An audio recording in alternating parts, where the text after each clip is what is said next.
All right, ladies and gentlemen, welcome. We are live. Time to lock in. We've got, for some reason in the middle of the summer, we just got hit with a crazy busy night. These are all the things going on in the world right now, Chet. We got of course, Pusha T album, which we're going to react to. Shout out the clip. Shout out Pusha T, Chalice Malice back in the game. The return of another guy as well, too. I mean, Justin Bieber just randomly drops an album.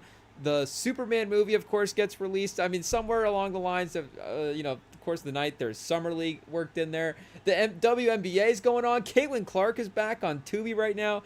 And Netflix also has a Serrano versus Taylor main card boxing event. And I think it's the 30th anniversary of Pretty Woman. So shout out, Chet. This is a crazy Friday night in the pop culture universe. And we ended up going with shout out, of course, if Caitlin Clark is on the docket, Chad, it's just what it is. She's probably going to get one of the TVs at this point. I don't know if we do like a 2025 power rankings, but, she has a case to be right up there for, whatever the list of the rankings is. But the Fever are down 2 right now, so there's about 3.5 minutes left in the second quarter of that game, in the second quarter of the first half here. We'll hit halftime, and hopefully it ends up being a 2B doubleheader as well too, a little second half and then another game after that. But Atlanta is, of course, a competitive team, a veteran team, so a good test for this Fever team as they get Caitlin Clark back in off the injury as well too. And they played well without her. I don't know if it's just one of those things where you tune in for the right games. The national TV effect of the NFL games, just everybody's just tuning in for the right game. It really sways the influence. The Tubi TV game effect for the WNBA, the national TV game effect. It's like, I don't know if I randomly got the right games, but everything was cooking, if they were playing the right opponents, if the matchups was supposed to be favorable for them in some whatever ways. But the dynamic of some of the Kelsey Mitchell, Aaliyah Boston stuff, again, just kind of glancing at it, seems like it's pretty fun, and it seems like it's been working really well. And the veterans that they brought in, the defense, like, it does seem like it is a really good team, but Atlanta is a really good team as well too. But they are, of course, battling for wherever they're at in the divisions right now. I can't imagine, being under 500, that they're super ranked up there. But again, Atlanta's feisty, so this will be a good game either way. Tied up as we get under the 3-minute mark. And I wish I knew more, of course, of just about the sport of boxing in general. There really probably wouldn't be. It would have to be a super mainstream boxing card for us to be like to name all of the potential fighters on the boxing card. But tonight we'll see what Netflix has for us in store along those lines as well too. And I only know that there's Summer League going on as well too because we're looking at some scores and stuff beforehand, and they were talking, you got to Coward's got to talk about something. So there's some storylines going around on the TVs at work, and apparently, I feel like I don't even know if we can qualify as a sports pod anymore, people, because I totally didn't even realize that Bronny and Cooper Flag were playing that last night. Cancel me now, basketball fans. It is what it is. I don't know if maybe we're the ones that ended up winning on that end of the deal, because shout out to those guys, obviously, just to be able to the idea of watching whatever that matchup could be in the future, and Cooper Flag, the number 1 overall pick, is just what much-watch TV in general at this point. But I think he was like 5 for 21, and then Bronny himself was 2 for 8. So Bronny, better game than Cooper Flag, Chad. I don't know. He's just like, okay, if I'm 2 for 8, I don't know if the percentage is it is what it is, Chad. But still, I don't even know if Cooper Flag hit a 3 as well. So definitely going to be some, of course, adjustment stuff. And I think with the offensive stuff as well too, I think there's a expectation for him to be more, and I think, especially with the way we've, at least in my mind, I should say anyways, it's more of him, and pause, whatever, it's more of him beginning as an NBA player that's a little bit more of an additive sort of role guy. Again, I'm not saying like year 1 rookie contract. I'm saying, however many games along it takes him to adjust, where, again, when you have Davis and you have some of the other ball handler type guys, some of the perimeter players that they have that can sort of run some stuff while Cooper Flag takes time to figure out what's going on. And I guess, it's only his first Summer League game, so he'll be pretty adjusted. after playing a whole summer league. Maybe that's the one thing that we went out now. It's like, okay, does Cooper Flag? Well, how does that work? You never know. It always results in the players not playing. Is really what it is. Ayo. But it's like, okay, well, if he doesn't play well, then maybe he actually does need the run. But it's like, oh, well, if he's not playing well, let's just get him out off the floor now. And then, we don't want him to form bad habits and the people to start getting upset. But if he actually needs the run, then maybe he actually plays a little bit in Summer League as well, too. It's not just sort of a 1-2 game situation. But Dylan Harper, this might be the best case for his Rookie of the Year odds, honestly, is Cooper Flag going 5 for 21 because he is not playing. I don't know if we have to double check a Dylan Harper potential, obviously there's going to be some reason, but I don't know what the extent of an injury would be at this point. Let's see what it says here. Hoping for Saturday return, hit with unfortunate summer injury update. Uh-oh.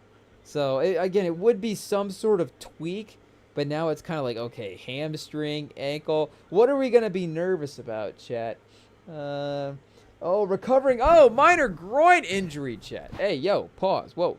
Dylan Harper, I don't know, stock up or stock down. I'm not sure what's going on there, but, Summer League just got drafted. All of a sudden, he's got a mild groin injury. What's going on? But it's like, oh, coach, I can't play in game 1. Oh, man, you need to get your stuff together, Dylan Harper. But, number 2 pick, we expect him to be a stud on the court as well, too. And I guess, obviously we don't know his personal situation. We don't want to get him in trouble. We're looking forward to seeing who he's playing. So, who in Summer League on the court? Hey, yo, chat. Oh, it is a tubal header. A tubal? I don't know. Maybe there's something in there, chat. But pause. But we got Connecticut versus the Storm, chat. A little bit later. Shout out to the Sun. But we're at that point in the season. It is what it is, chat. They're 3-16. We're kind of getting established on what some of these teams are. So maybe they turn around. But the betting spreads on the Connecticut Sun game are not necessarily that favorable in favor of the Sun. But for Summer League anyways, Summer League update 2025.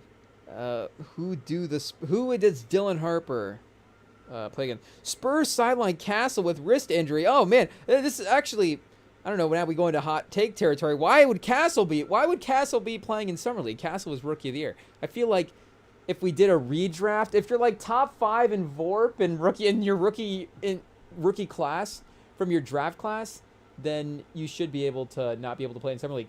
Chad, is it Jordan Canada? Shout out Jay Canada. Hey yo, but Canada for the Dream right now, 24 in the first half. Did I see that right on the stat line? 6 for 9 from 3. Hey yo, Chad, a crazy first half. I get 45-40 right now for the Dream versus the Fever. I guess we could see real quick what the first half update is, because again, now that Clark is back, chat, people are interested. No, it's great to have your star players playing as well too. But yeah, Jordan Canada 10 for 15, 6 for 9 for 3, 26. Half the team's points in the first half. Aaliyah Boston, Kelsey Mitchell with 14, Aaliyah Boston with 9, and Caitlin Clark with 4. 0 for 4 from 3. So, still getting adjusted, I guess. I don't know what she was doing in the last games. Maybe just the Dream defense as well, too. Got to give him credit where credit is due. But you still see Mitchell and Boston. And Mitchell, 6 for 12 from the field, 2 for 6 from 3. Impossible task to keep up with what Canada's producing in the first half. But the dynamic between those two players is still definitely remaining strong. Cunningham, Dantas off the bench, McDonald. They haven't gone to McTurner, Simpson, or Colson yet, so I don't know what their lineups are, what their rotation's looking like over the last couple of games. But of course, the Dreams rotation has been pretty much the same throughout the season, really relying on those top 5 guys, or the top 5 players. But yeah, shout out. And then what were we saying, chat, for the Spurs? Where did they go here? Where was their Summer League schedule? And we should, I guess this is probably the most fun time for Summer League. I guess, the championship games and stuff are cool. You could pretend there have been some good competitive basketball games. Regardless of what the stakes are, if basketball games get competitive, they're always going to be fun to watch. You get still in the grand scheme of things, some high-level basketball players going, playing head-to-head against each other problems. But this is, of course, before we get into the brackets down, teams start getting eliminated, the most teams kind of competing against each other when the pavilion's in full swing. And again, you get some of those star players playing early. I don't think it's a hot take to say that if you're going to go to Summer League, you got to go to the first couple of days. I feel like you got to bookend Summer League. You got to go to start, or I think you just commit and just go to the championship games. If you go to the middle, it's going to be okay, but it's like you're going to risk some of the good players, not necessarily, you know what we're saying, some of the marquee players, I should say. Because it's true. Obviously, some of the better players in Summer League are the more experienced guys, obviously, and sometimes maybe the less, and not even just the 28-year-old out there balling, but, maybe even the college senior that played at the smaller school that's just more accustomed to taking more responsibility in the offense and his one-on-one translate. We understand that's this guy is now scoring 20 points a game in Summer League. It's not necessarily the star guy that was being marketed. But you got to go for, I think, the first couple of days anyways, if you're going to try to make it through. And, yeah, I guess we've already had a couple of games going as well, too. So I'm going to have to remember the draft. Hey, yo, chat. Who were the – I don't remember. None of these teams were, crazy draft people. The Hawks? Who did the Hawks do? Oh, that's right. So Kasparis, our guy – Euconis, he fell to Miami 24, 7 for 12 from the field. So good game for him. And our guy Buffkin chat. Shout out to Maize and Blue putting up a 30-point game, 6 for 16 from the field. So I don't, Summer League is one of those things you definitely want to be watching the games and kind of get a feel for how a guy is contributing on the court. Because as much as the competition and stuff is, as much as you could, debate on, I guess, how much the games matter, that is, I think, a valuable thing is to see how guys, again, the way that they impact a basketball game. Not necessarily is every player putting up 30 points, 10 rebounds, and, that translation does, of course, have a skill correlation to, we understand that. But the guy that's playing defense and putting up the jumpers and the corner threes and hustling and doing all that stuff, again, the team might not need a guy to go out there and take 16 shots in a game. So I'm just hopefully Buffkin's not a little Summer League-ish type player. He gets more of the usage because of the volume. I guess that's kind of the thing. He gets more of the production because of the volume. But with the still to be able to, and the 15 for 15 from the free throw line, if he's going to be a free throw merchant, that's going to work in the Hawks offense. Trae Young that's been a big part of his game. And to be honest, I know when the draft happened, any time they were going to take a guard with over these last couple of years, it's going to be is that the Trae Young guy? But Buffkin was a little bit of a different pick because I don't know, it's not necessarily redraft time for Kobe Buffkin after putting up 30 in a Summer League game. But I think his range was a little debated as well, too. Some of the efficiency stuff wasn't necessarily, totally top-notch at Michigan. But the skill set was definitely there, and it was okay, he has the perimeter game, and he has the ability to get the mid-range jumper and all the different stuff. And you see in the NBA as well, too. It hasn't necessarily translated to major efficiency. But the Wembanyama draft, I forget, was he the Wembanyama draft? That's, for some reason, I don't know. I feel like maybe Buffkin would have been the year before. But he did go in front of, Keontae George, Hood Shafino, Hawkes, Pajemski, Whitmore. So that is the run of guards right there in the first round. And I guess Whitehead as well, too.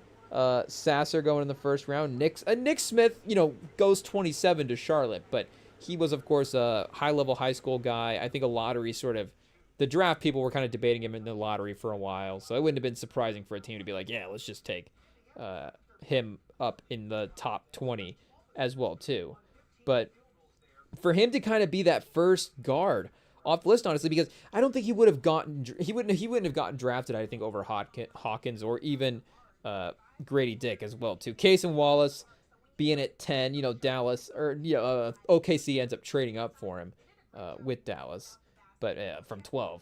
But still, I don't think the idea that he would have been there at 10. He was a little bit, him and Anthony Black maybe could have flipped as well too. But Orlando, well, they got to just take the taller player. It's always the rule of thumb in Orlando. But with the other two guards and their 3-point versatility that they were bringing in, it seemed like those guys were more locks. I guess Jed Howard as well, too. Him being a lottery pick maybe threw a little people off. But he is, I think, a little bit more of a forward-y. Maybe, 2-guard-esque with some of the skill set, but I think he'd be more of a 2-3 player than like a 1-2.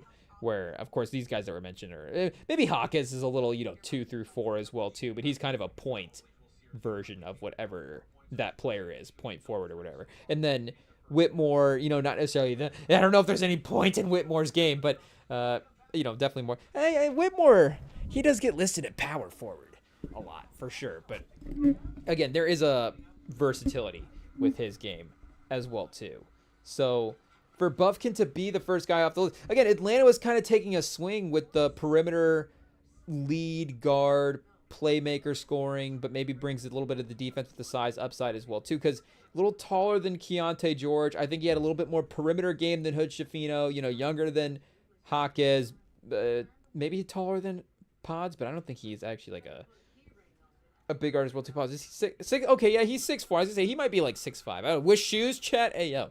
But yeah, so you start going you start doing you start playing that draft game, the combine game, where you start comparing the measurements and the skills and just the plus minus skill sets on paper, and you start going, okay, he's got the perimeter game and he's 6'4", and this guy's 6'2", and this guy's 6, whatever, and this guy doesn't necessarily have the playmaking potential upside, the tremendous potential playmaking upside.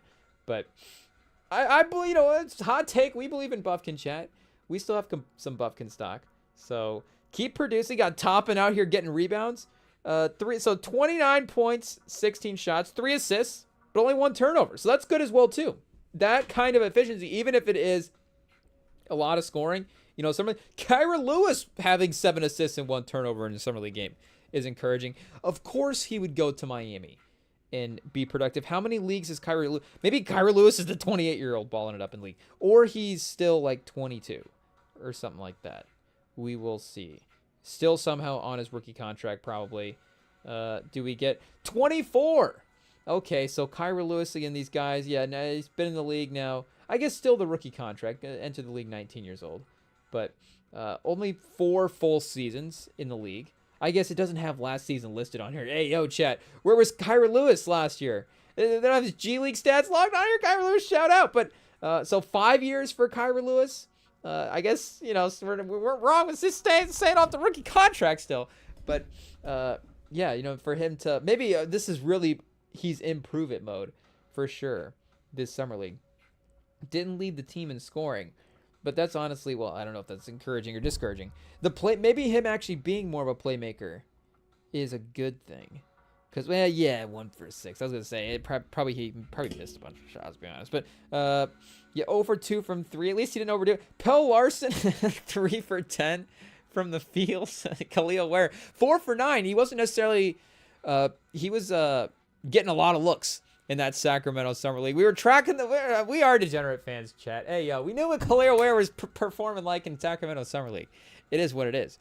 But, yeah, he was like 4-15 in some of those games. So scaling it back, Kasparonis is Kasparonis. We're not gonna get this guy's name right. It is what it is. You'll know who we're talking about. Shout out, call in, tell us your name. But our guy Kasparonis is maybe in the more playmaking, starting to figure out some of the facilitating stuff as well. So we're complimenting like that. I don't even look at the final score in summer league. It's because again, you start going to the bench as well too. It's like, the 8th, 9th man in summer league. Maybe it's not the deepest version of the team. Pause. Josh Christopher not getting a DNP. Is that a good thing or a bad thing? I would assume that's a good thing. Ooh, and this guy, chat. Hey, yo. We got our first summer league, this guy. Shout out Joey Pants. Nikola Dershik Nurkic, I guess they're all, you know, Jokic, Nurkic, whatever. Yeah, but Nikola Nurkic, hey, whatever it is, Chad. 4 for 10 for the field sounds about right. But still another guy that we would have stock in as well too. So Hawks versus Heat, I guess, kind of a fun matchup there with our guy. I guess, you know, shout out. I forgot because again, I guess Kobe Buffkin. Wembanyama going into year 3, Kobe Buffkin going into year 3. So, you know, it's not they're not necessarily out of summer league range yet if they're not necessarily locked in for the roster. But maybe a couple years in the G League, you're like, okay, we can understand that he's going to dominate this. So Hornets versus Jazz. I guess now, you know, we're in the prime time slot, so we're getting the prime time matchups here. Ace Bailey versus Con Knipple, chat. Hey, yo, is a Netflix card gonna get turned off? It may, chat. We may have to look up this card real quick and just see how many fights we get to the actual main card, and then try to judge it back and forth and see if we can keep the bounce going. Kalkbrenner, yeah, the Hornets had kind of a hey yo, chat. Knipple, Kalkbrenner, and who else are they? McNeely. Hey yo, 3 white guys, chat. Kalkbrenner, MJ would be proud. MJ would have taken Kalkbrenner 10th. Or what pick did they? I don't know. Knipple, they took him 4th overall. So yeah, he would have taken Kalkbrenner 4th, and then tried to figure out how to, I don't know, trade back up for Knipple at that point, or still McNeely at the later end of the first round, and just been like, you know, taller McNipple. Liam, do you think MJ walks into the facility after they draft both these guys? He's like, Liam McNipple, what's up? And maybe it happens at one point, but. Let's see here, chat. Where is our guys? McNeely, yeah, 5 for 11, chat. 16. I'm telling you, chat, I've got some McNeely stock. It is what it is. Knipple 0 for 5. Lock it in right now. McNeely, better rookie year than Knipple. Summer League hot takes. It is what it is. Saloon, our guy is 5 for 9. He's kind of cooking out there. I don't think you expect. He's the guy that you don't expect to be.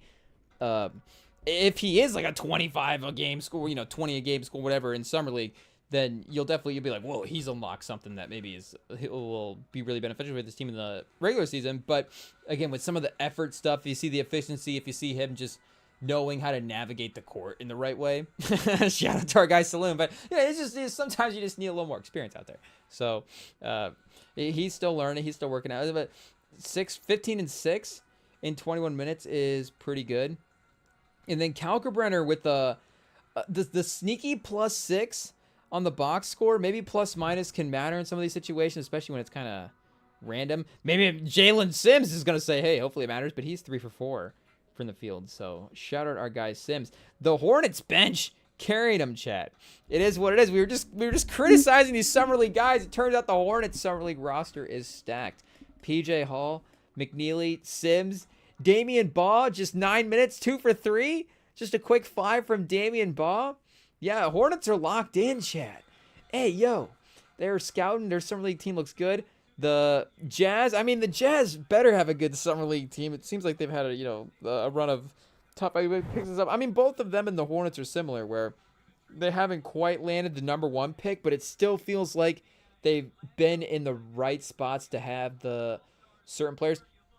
Again, even a couple years ago, shout out, where's our guy Taylor? Chat.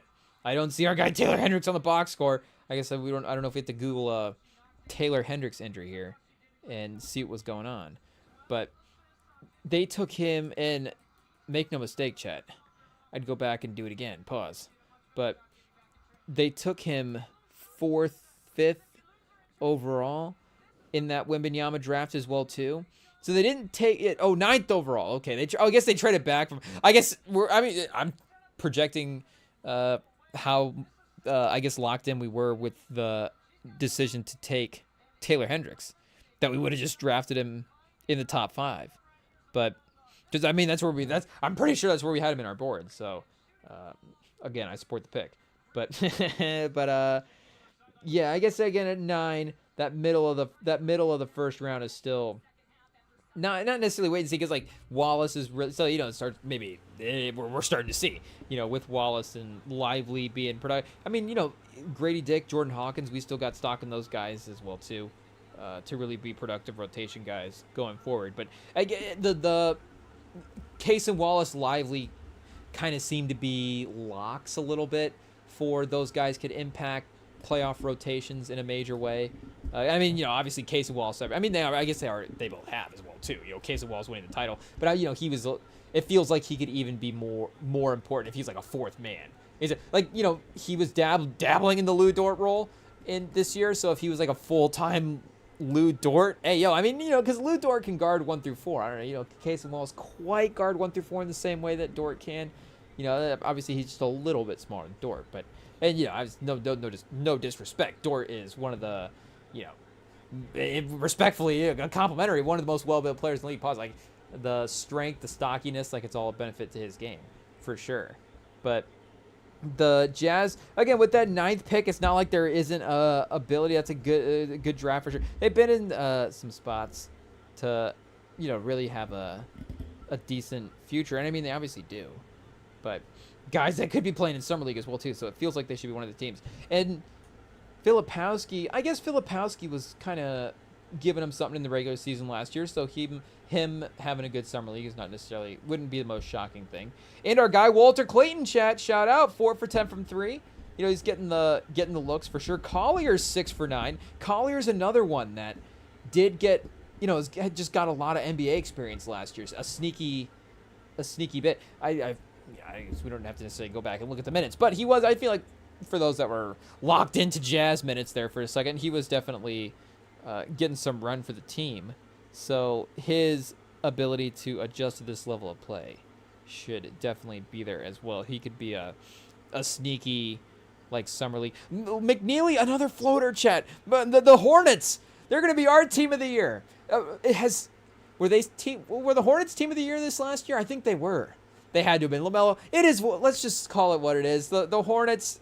We'll just keep it easy. Sam's a Hornets fan. He's a Celtics fan. Tatum, LaMelo Ball. It is what it is. Especially if the Hornets are good now, Chet. I mean, it's just easier to commit. I think it's team of the year a bit to just wait to see which team between the Blazers, the Hawks, and the Hornets are going to be. Which team is going to be better first, Chet? Hey, just hopefully he guesses right on which year it is. But run it back this year. Hornets 2 years in a row. The Raptors do get, I feel like, are on the outside looking at. That's definitely his. If we had to do a Mount Rushmore for team of the year rankings, it would the 3 locks are Portland, Charlotte, and Atlanta.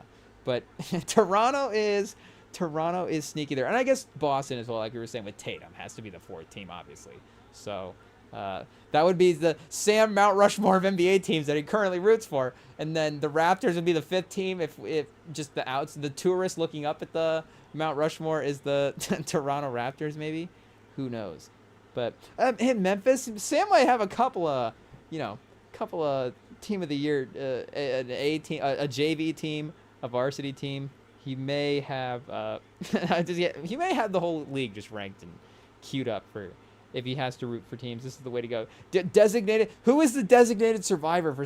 I guess that's just his least favorite team. Is it the Spurs now that he's like, okay, I just polluted with all this Wembanyama talk. I can't stand it anymore.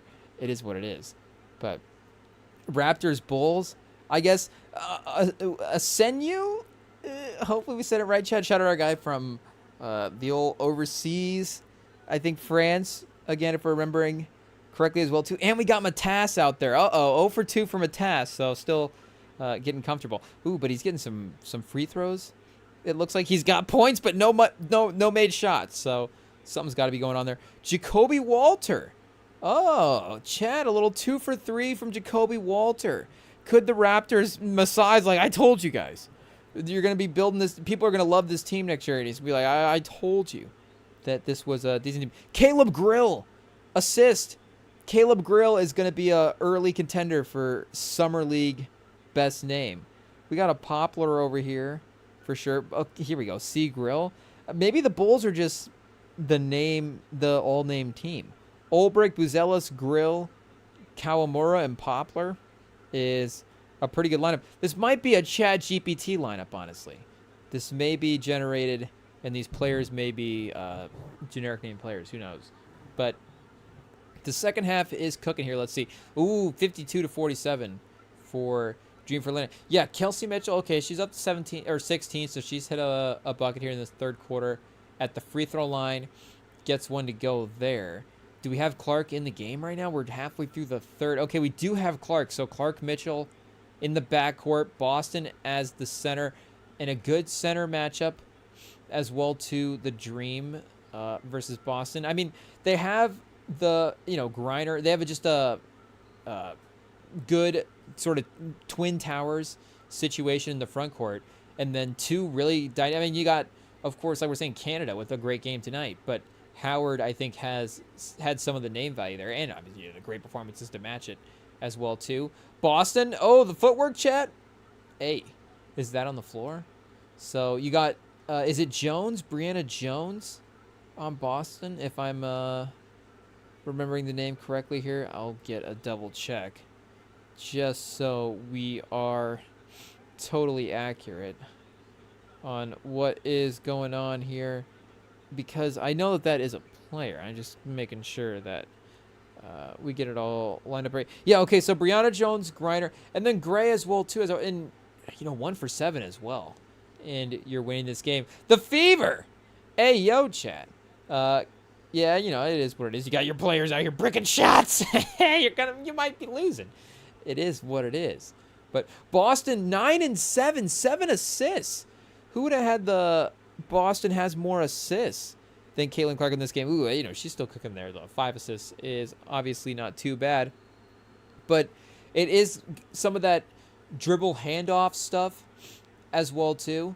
Like, as much as it is probably her, we'll lock in chat for sure. But and she is a really good passer with some of the cutting around her and stuff. But you imagine the way that offense functions as well too can lead to a bunch of those assists. So yeah, here, wait, let's get actually we said we were going to double check because we don't want to miss anything too major on the main card. Do we have a boxing thing here? I guess we don't. We might just have to search this one up and see what we got. Taylor Serrano. I think this is the third. They said Taylor Serrano 3. This is a trilogy. So Netflix is dropping the bag for a high-profile matchup here in the boxing world. Do we have a card? Let's see. Hopefully, which website is going to not... Oh, here we go. Not have a paywall. Which newspaper is going to let us into their website without a paywall, chat? They're all just clubs at this point. It's like nobody's going to let us in. The cover fee is too much for these newspapers. It is what it is. But Taylor defeated Serrano by unanimous decision in November. Oh, this was the fight on the Mike Tyson Jake Paul card. Oh, chat. Okay, so they got the Netflix deal for Taylor and Serrano. It is what it is. But I don't remember the exact history. Does it say here in the fight what it was? I remember there being some historical thing with that fight. Can we look up that card real quick and see if it says what happened? Jake Paul versus Mike Tyson. I mean, I guess it has all of his boxing matches here. I was going to say, it's the second most popular thing about Jake Paul besides himself is the fact that he fought Mike Tyson. I mean, it shows you, I guess himself would be the combination of everything that he's done. But let's see here. Fight card, details. It was something about, because, I mean, obviously the fight itself was getting, people were like, man, we were definitely believing that Tyson maybe hold his own a little bit, but it was like, yeah, Paul, this is not, what are we doing out here? Come on, we shouldn't be fighting your elders like this. But it was definitely a big stage versus Serrano and Taylor, and it was a great fight as well, too, if I remember correctly. So maybe that was the conversation, that was the fight of the night, more so than there being like a number thing, but maybe there was just a number thing in general as well, too. Taylor was projected to earn $6.1 million, while Serrano claiming her purse was much larger. So, again, we could debate for the quality of the fight. The number earned probably not equal to what we saw, but hopefully it is a step in the right direction and getting people closer to the correct numbers. But yeah, I guess with Netflix, it's always series debuted at number 4. The countdown for Paul and Tyson. They're always going to be a little weird with some of the numbers and maybe we're just not looking in the right spot to find it as well too. Oh, yeah, okay. First thing that's mentioned, obviously, the bout took place November 15th, so we're still not super far out from that fight, but I think enough. If this was a UFC, that sort of distance is enough time to be like, I guess we're in the middle of summer now, so it's been a full 8 months since that fight almost. It feels like a good time to run it back, but was streamed globally on Netflix, 65 million concurrent viewers, making it the most streamed sporting event ever at the time. Paul defeated Tyson via unanimous decision. Chat, that just is a tough sort of sentence to kind of read out there. All of it combined is tough. Paul defeats Tyson via unanimous decision is brutal. The fact that it's the most watched sporting event of all time as well, 65 million. The most watched sporting event, most streamed? Okay, there we go. Yeah, I was going to say most streamed would make more. Most watched wouldn't be true because there's got to be some, Olympic thing as well. But 65 million, I feel like maybe a peak Super Bowl. A Super Bowl now, I guess I don't want to underestimate the NFL, but I'm going to guess, is the Super Bowl now pulling in 30 million people, chat? I don't want to, again, the NFL is the biggest television draw that we have, but just because of the way that the television thing works. 123! It is what it is, chat. The NFL is just insane. 123. 30 mil. 30 mil would be good for any of the other sports. That's crazy. None of the other sports, are they even close? Maybe I just don't know. Maybe I'm thinking more like whatever sort of some of the simple rating metrics are. But I feel like some of those rating numbers aren't necessarily too far off from what like the million viewer value would be as well too. NBA Finals ratings, this finals is not going to be the one to compare. 10 million, 11, 12. Yeah, I was going to say 30 is going to be good for any of these other sports. Hey, yo, and again, we're not talking 30. We're talking almost 5 times that. Hey, yo, chat, let's see. MILF. What did I just type out? Chat. Hey, yo. Okay. MLB. Just subconsciously just going a different direction there. MLB. What is even the title of their thing called? Hey, yo, pause. World Series ratings. Let's see what we get. I feel like it's about the same. 50. Yeah, because the conversation we were having a little bit ago was the fact that the NFL or the NBA and the MLB were getting kind of close in that way. But let's see here. Olympic. Whoa. Hey, yo, pause. Olympic ratings, chat. Let's see what we get. So those get about a 30 million for worldwide coverage. You're going 30 million. So, double that for streaming for Taylor and Serrano in that fight is pretty crazy. And even if the number, of course, is going to fluctuate a little bit, that card being the co-main of the evening, a lot of people are just going to get tuned into it. Again, it's the lead-in fight. But that fight was being billed as a good fight. It went the distance as well, too, so just the ability for more people to tune into the fight. And it ended up being a great fight. So, people, again, myself included, and that's just the great thing about sports in that type of moment. And, people are, because it was just sort of a natural, and I guess, we were locked into the moment as well, too. Chat, why is there a mosquito in the studio? Hey, yo, get out of here. Did we catch it? Brother. That's ridiculous. But let's see. Where are we at? Oh, yeah, it's Taylor Serrano. There was sort of a natural, like, okay, this is building. Is this actually like is this as awesome as I think it is? No, this is actually like an amazing fight. But, yeah, and again, an opportunity to run it back here, I guess, for a third time as well. So, do we get the history of the second fight here? Let's go Serrano's history. I don't know why, but professional boxing record, career. Oh, professional boxing career, professional boxing record. Lost to Taylor, but the first chat. So Taylor is up on Serrano 2-0. Hey, yo, and they're both for titles. This was a title fight the last time. Yeah, both for titles. So I don't know. Is this just the right time now for Serrano to get the win? Let's double check the careers here. We got Respectfully, Serrano at 36, and then Kate Taylor we've got at let's see here, chat, 39. So maybe I don't know. It still feels like for the boxing careers, she would still be at a pretty good competitive spot. But maybe after 2 bouts and the whatever 3 years extra that Kate Taylor is carrying around, pause.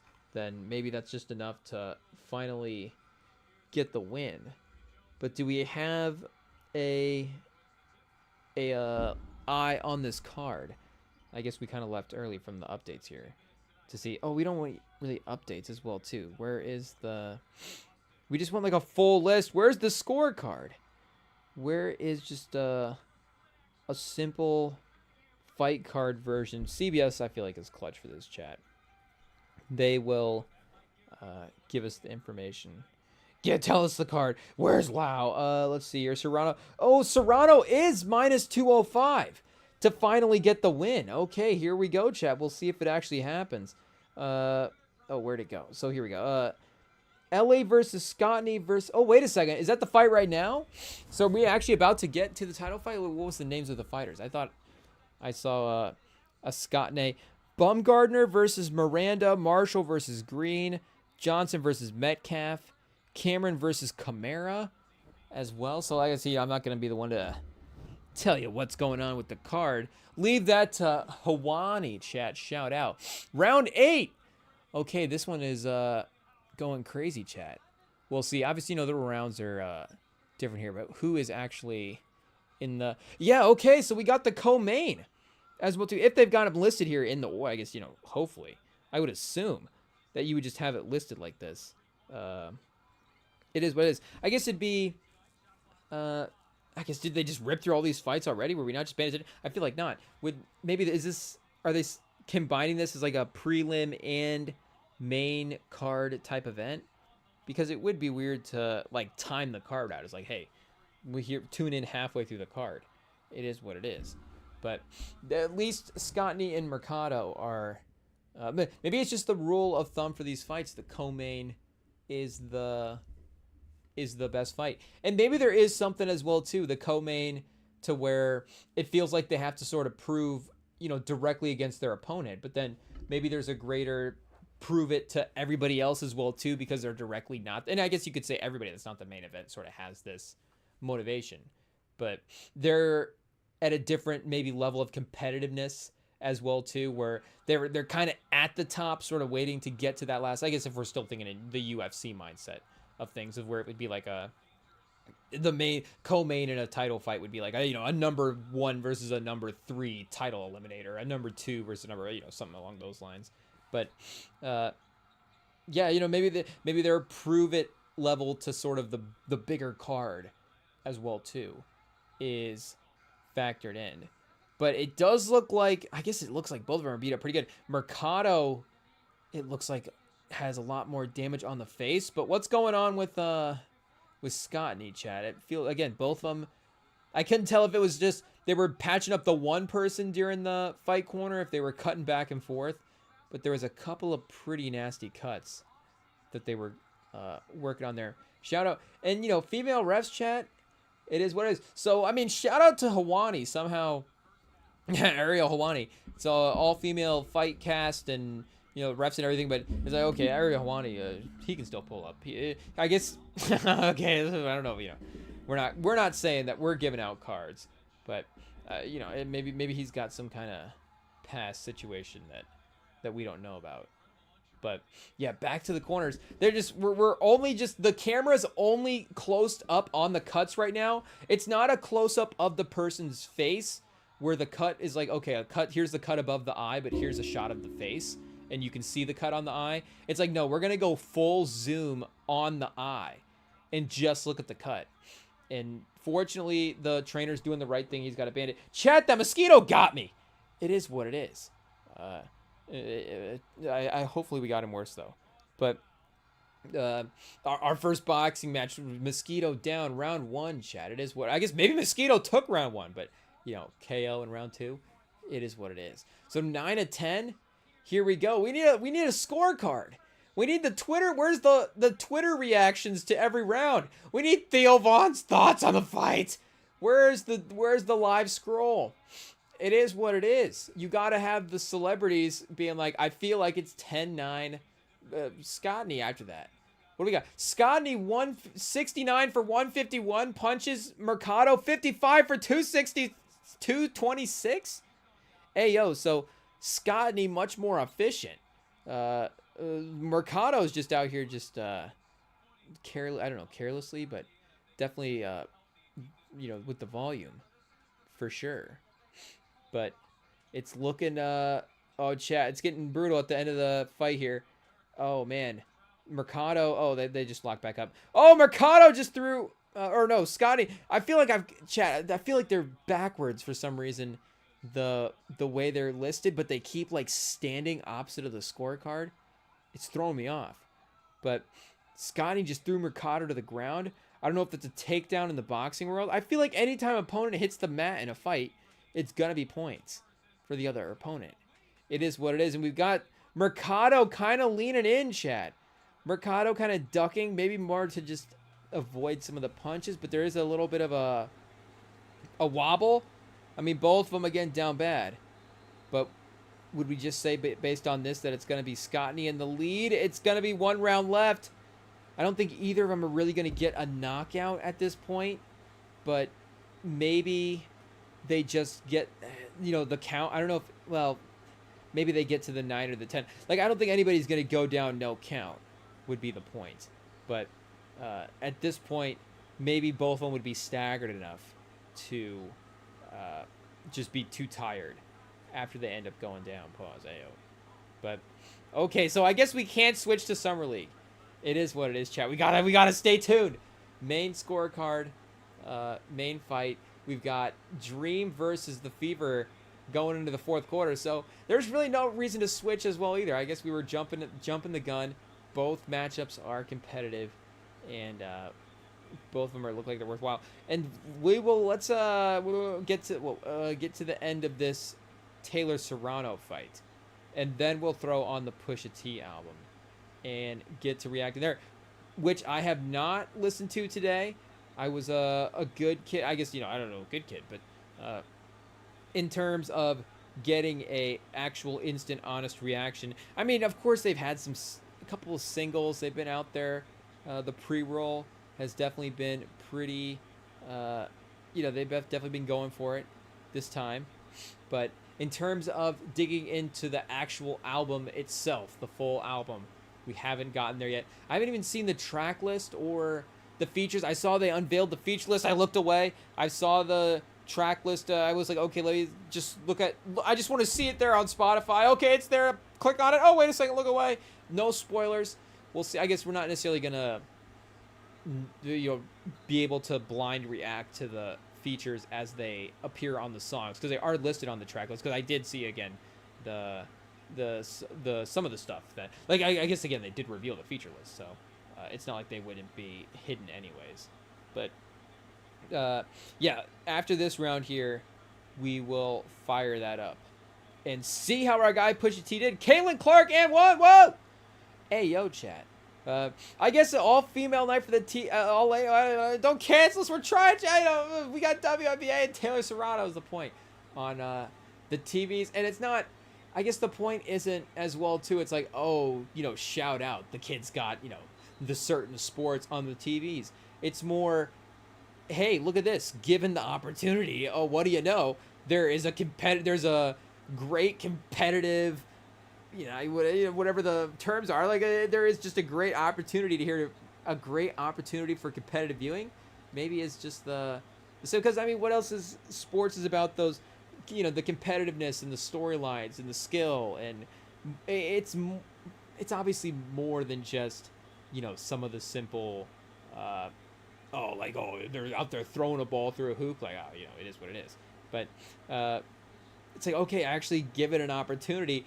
There's going to be that level that is, again, I'm not saying that worth our attention, but you get what I'm saying. Like the NBA, every sport has to prove that. So just because some of these things become sort of locked into the culture, and it becomes sort of, again, sort of, there's like an understanding that, like, yeah, the NFL is popular, but the NFL is popular because it's good and it's entertaining, and it always, there's always drama, and people always, it always delivers, and there's just always going to be a reason to view it. And again, given this opportunity, you see sort of the same things emerging from these other leagues and these other sports and these other individual competitors as well too.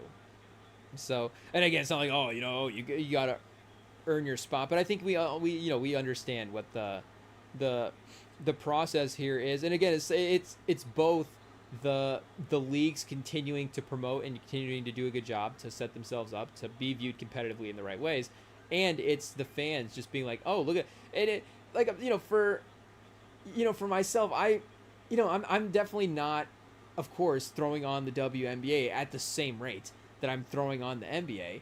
But it becomes one of those things where every time you throw it on, you're like, oh yeah, that's a good game. Oh yeah, the players, man, they're playing really. Oh yeah, this is just like, the league is really good. And the more you throw it on, and the less you get disappointed by turning it on. It's like, oh yeah, yo. But you get what I'm saying? Like that's why you end up going back to it.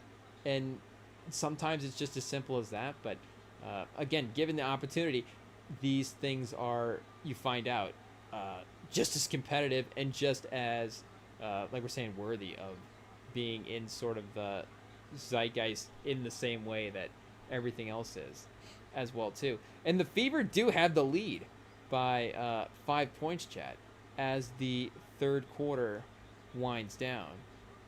So we'll see, I guess, if we get a result here for the last fight as well.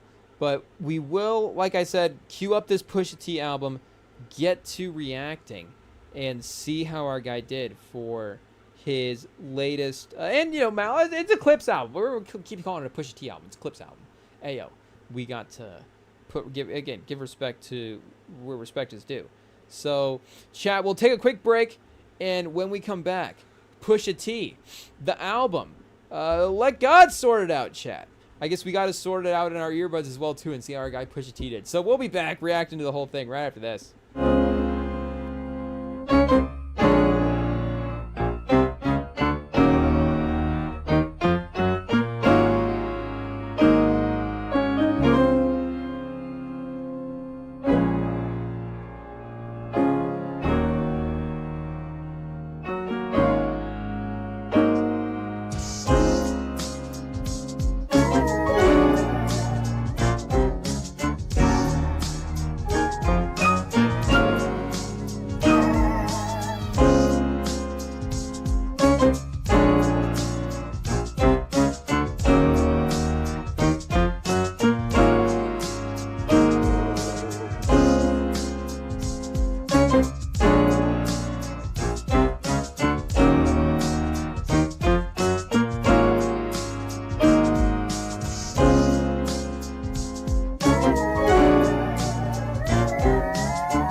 Hey, chat, here we go. Okay, tell me what to do. We are back, chat. It's time to fire up the new Clips album, Let God Sort It Out. Dropped earlier today, of course, last night. Hopefully you guys have actually already had a chance to listen to it as well. Or, you know, I've been bumping the singles as well because I really enjoyed it. I guess I enjoyed the single Ace Trumpets, which is the only one that I think they only released the two, right? Ace Trumpets and So Be It, if I'm getting that title right. But Ace Trumpets was good, and I was like, okay, I'm not gonna not necessarily risk it, but there's no need to spoil the rest of it. Like I said earlier, we got the one track that we can enjoy for the one new track we can enjoy for now, and the album is in the near enough future. I feel like we can be patient and wait for it. And I don't want to say that this is again like the most excited I've been for listening to an album, but especially for a lot of, you know, the mainstream releases and the ones that we react to and stuff, there is either sort of an expectation. There is always going to be an expectation of what it's going to be, but sometimes going in with too much expectations, of course, can definitely taint the first album. You know, definitely affect that first album viewing a little bit. Where it's not to say that you can't have a good time listening to it, but there is an anticipation that you're listening to it with that, again, maybe takes away from just the pure sort of joy of a listening experience, if that makes sense. And it works on every level as well, too. It's not like I'm saying every album that drops needs to be album of the year, but just the conversation sort of surrounding all the albums. There's always just been sort of something hanging over, again, a lot of the albums, even if it's, you know, like the Carter 6 with Lil Wayne. It's like, okay, I'm not, you know, is Lil Wayne gonna drop his best Carter album to date? We're not necessarily betting on that, but what is, you know, okay, there's expectations that maybe we can still get a certain level of Wayne in 2025. You know, if we're sticking with the legends, when Snoop and Dre dropped their album as well too, I mean, maybe you're thinking, you know, Snoop and Dre, I wouldn't be shocked if they somehow, you know, dropped a new classic. But it's like, okay, are we going to get that consistent quality as well too? And that's one that a lot of the singles and fun songs off of that song I really go back to and have spent a lot of time, you know, pause, but, you know, in that project with particular songs in that project more so than, you know, listening to it start to finish. But again, I've been with that project, with that 2024 project a lot more than some of the other 2024 stuff, just because of that. And again, it's Snoop and Dre, so it's just gonna be fun listening because of that as well too. Or, you know, even like a Playboi Carti album where it may not be my particular lane of music. I know that, you know, maybe I'm going to find songs that I really go back to a lot. No, there's some Kendrick features in here and some good features that we really like. But there is still that expectation of, oh, it's been years. He is one of the, you know, best guys in the game. His sound has been one of the dominant things, and his aesthetic has been one of the dominant things that has run the game the last couple of years. Like, how is he able to continue to be Playboi Carti, but push it for, and like all this stuff? And, you know, again, like there is still however, I feel like for what the album was, for, you know, if we're talking about Playboi Carti's album as well too, for what that was supposed to be, I feel like he actually accomplished it, because the Playboi Carti, and I don't want to, you know, I hear people say that like, oh, the Playboi Carti people liked it, but he's always been one of those guys that I feel like he's a little bit more specific. But again, he's such a large fan base as well too, so it's not like he's just a specific guy.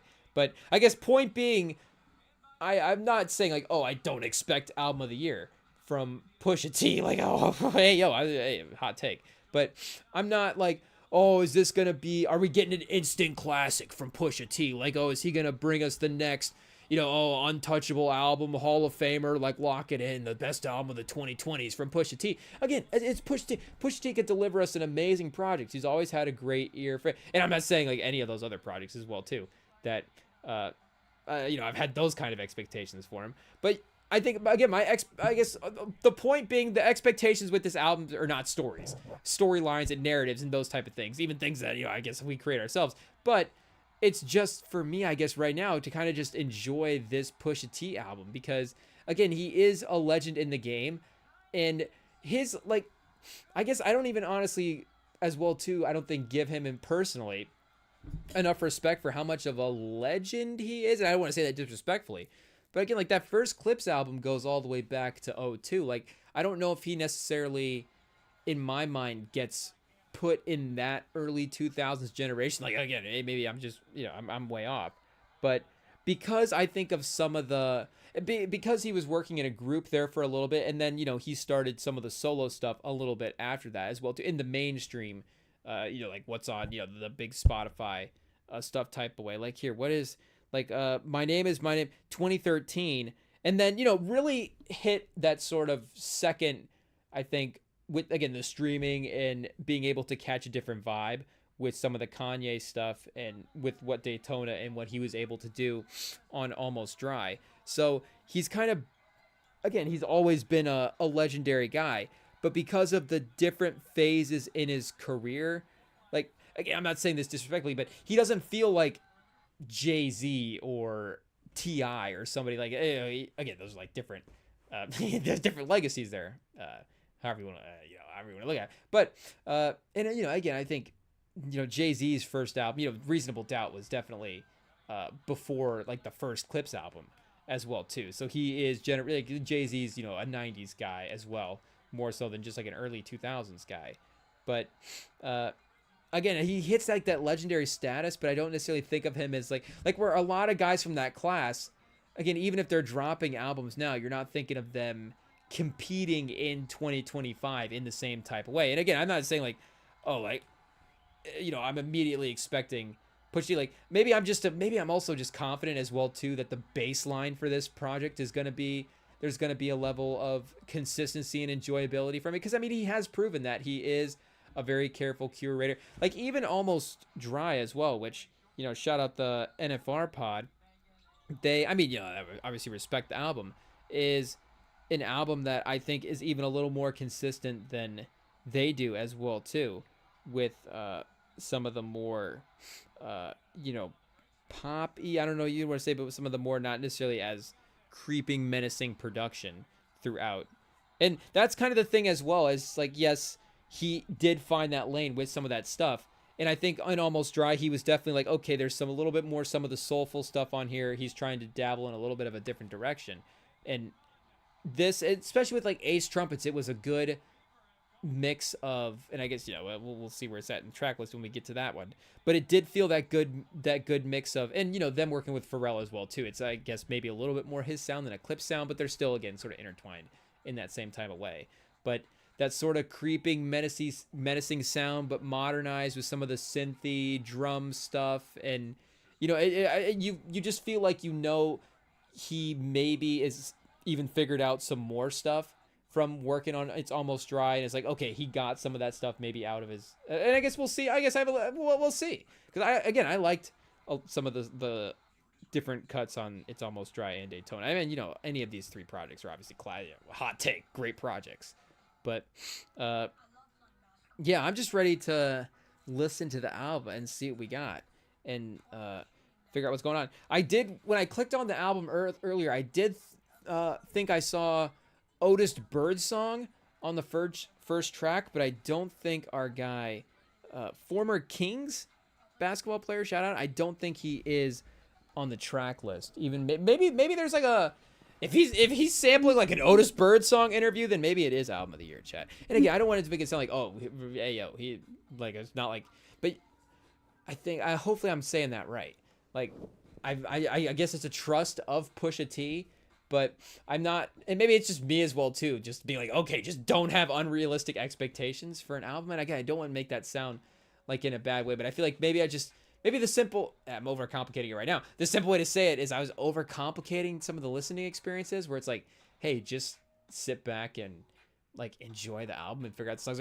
So I guess, hey, we're doing that right now. But so let's see here what we got for this album. And I guess I'm going to actually technically play it off the phone for the speaker system. So, okay, Birds Don't Sing, John Legend. No Otis Bird song on the first track, but we got Birds and Sing. Okay, so there we go. There's something there. Maybe a tribute track to the legendary Otis Bird song.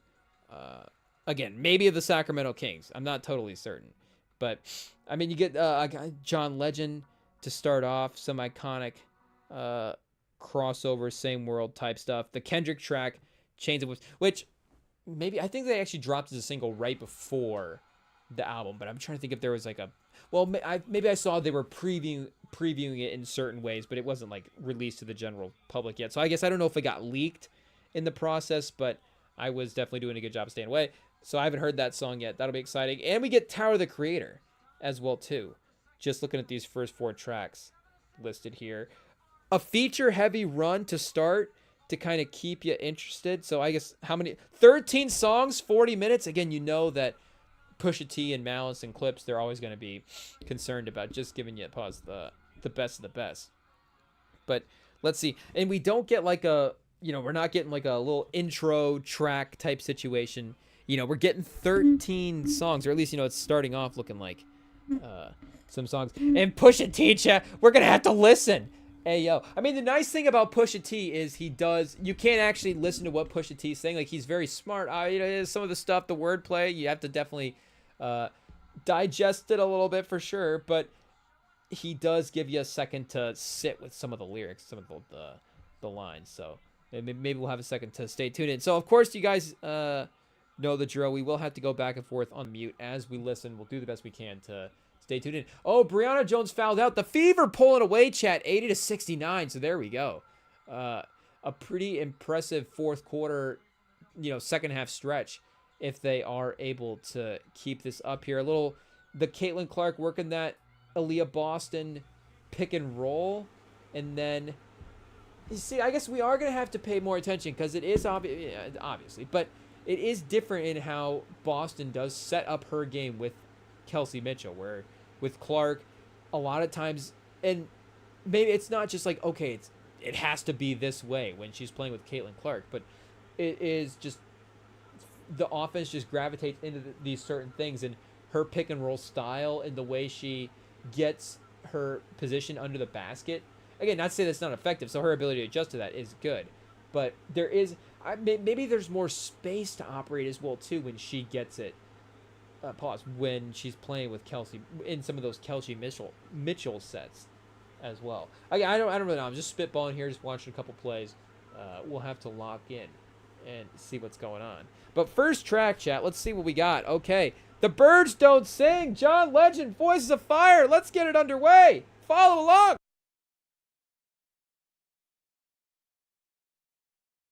Oh, Birds Don't Sing, chat. Here we go.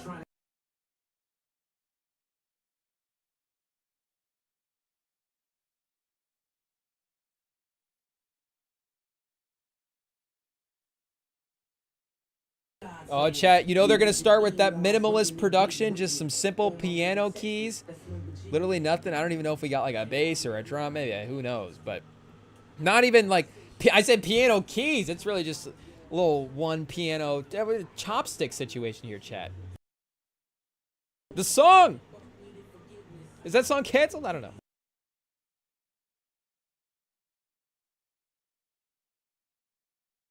And he's going to take a shot at somebody, too. We're going to have to pull up the genius in the background to follow along. And which song does he diss Travis Scott in again?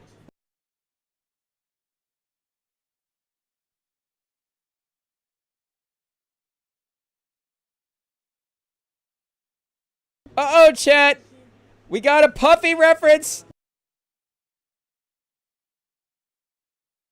The drum's kicking in right after the P. Diddy bar.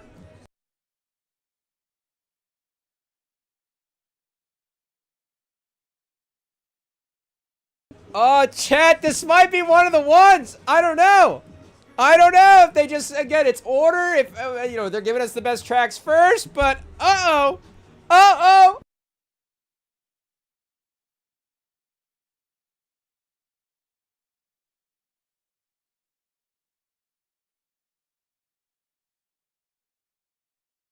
The balance between of course, the production of the simple piano keys to start on the verse, but then when that chorus kicks in, chat, ooh, it was the balance of just the soulful touches, but still keeping in that vibe. I mean, I'm guessing is it locked in that Pharrell produces this whole thing? Am I an idiot there? Let's see what's going on here. Longtime freaking collaborator. Is he on? I guess, you know, he'll be produced. Yeah, so and solo production as well too. So I don't know if that was another expected thing, but I feel like in 2025 it's just like, you know, you're gonna get like 17 producers on a track sometimes. It's like either that or you again, it's like Nokia, you get one guy on that. But what was the bar that he said earlier, chat? Do we need to go in and dissect that one? We've already got the Genius lighting up. The annotations are going crazy. Let's see what we got over here. Oh, I'm gonna have to go on mute while I try to find this one.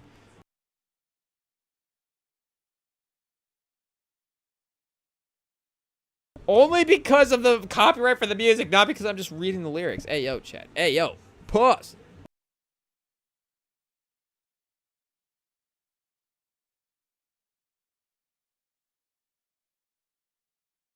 Okay, wait a second. Maybe I'm just projecting. I don't think he said... I thought he said Diddy, chat. Again, I have earbuds in, so maybe you need to take them out. But he said, I see you went to Didi's and stuffed both her freegies. Both her... did he say freegies? I feel like he said freegies there. We might have to go back and listen to that line. Okay, wait. Am I crazy? Is that what I'm... That's what he said, and when I thought he said something about Diddy, chat. Hey, yo. But apparently not. So Diddy makes it out. Another clean getaway for Diddy on track 1. Hey, yo, chat. Josh Giddey, P. Diddy, Brian Scott. I don't know if there's something to the names, the lawyers, but everybody's getting out right now, chat. So, I mean, birds don't sing. Hey, yo, John Legend on the chorus. Are we just running back track number 1? Hey, yo, I just want to hear the transition from the chorus. Oh, chains and whips, chat. Whoa, pause. We got Kendrick. Here we go. Lock in. We gotta mute. We gotta listen. Is Kendrick gonna open? This could be an opening Kendrick verse.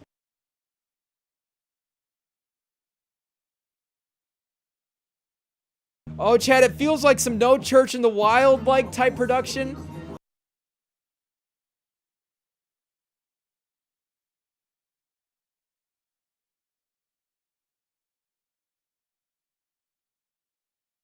Oh, chat, we might have to pull up what this sample is. We got some like little electric guitar situation in the background, the heavy thumping drums. Uh-oh!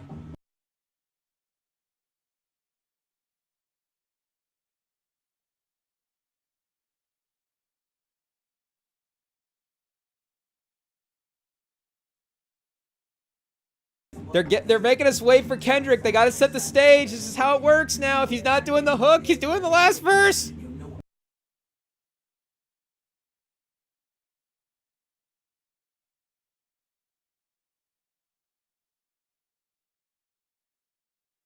Oh, chat, I'll close your heaven for the hell of it, chat. Pusha T.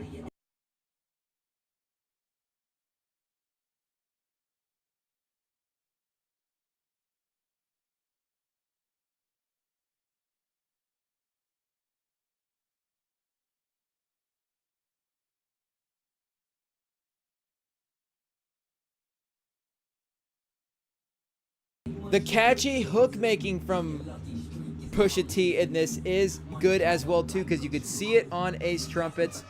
You could see him maybe starting, not more so, but again, that's some of the stuff with the almost dry and it, like, I mean, he's always been able to do that really well, but the songs start, like, I guess him just always continuing to get better. You little LeBron S chat, year 20, Pusha T.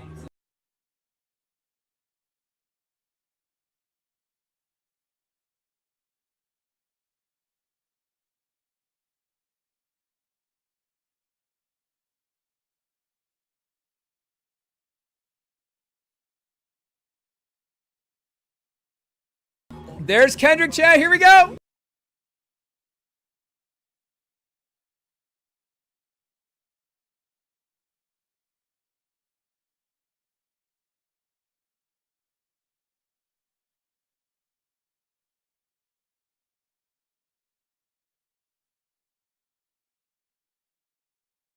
Oh, no kumbaya for Kendrick chat, he's out.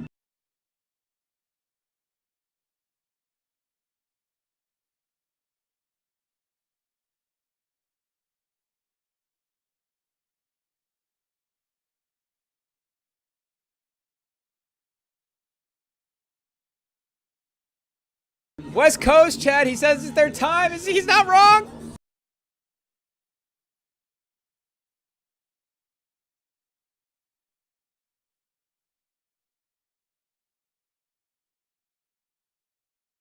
Chad, somebody stop Kendrick!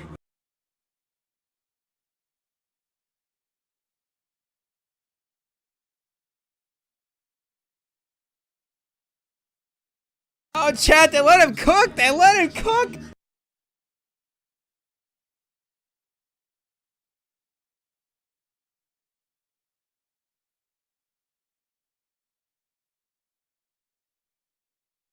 Oh, Chad, he's a little watch the party die. A little watch the party die bar in there. A little shout out to that song.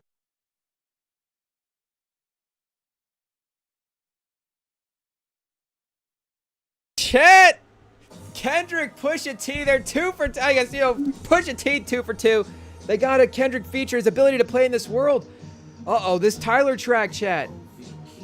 Ooh, this seems like this might be a good one for Tyler to be on. Am I crazy, chat? What's the history with Tyler and Pusha T on Pusha T's songs? Let me see here. Let me.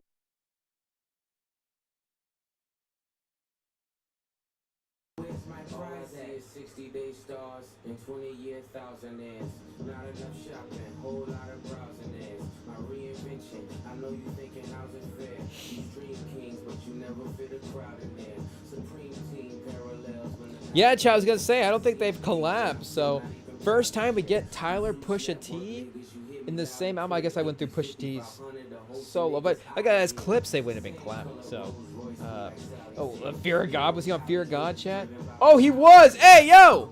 So they haven't collabed since Fear of God. Okay, shout out. Did I just not see his name? But I think I got that right. Spotify sessions. Pull up to Spotify sessions, maybe. King Push. Uh-oh, let me see here. King Push. I didn't look at that one either. Yeah, but he's not on King Push. ASAP Rocky and The Dream, but no Tyler. So Tyler, welcome back to the Pusha world.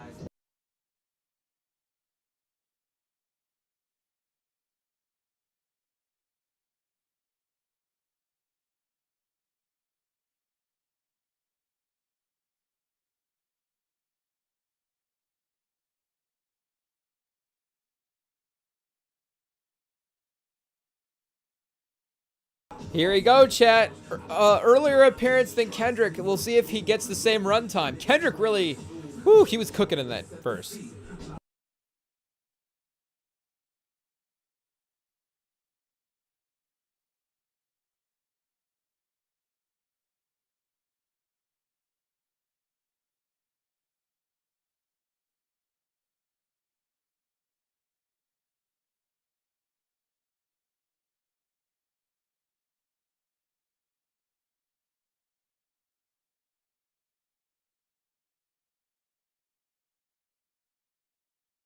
Oh, Tyler!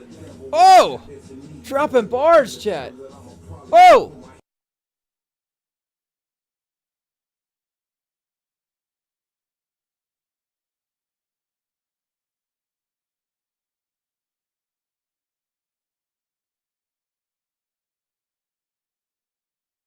I mean, obviously, Kendrick and Tyler can play in about any world that they want. They're two of the most versatile artists that we have, but their ability to be willing to, and I mean, you know, especially for Tyler, but this is a little like going back to his roots as well. I mean, if they're collabing back in those Fear of God days, I mean, he's going to be more, Tyler's in more his horrorcore phase in that time.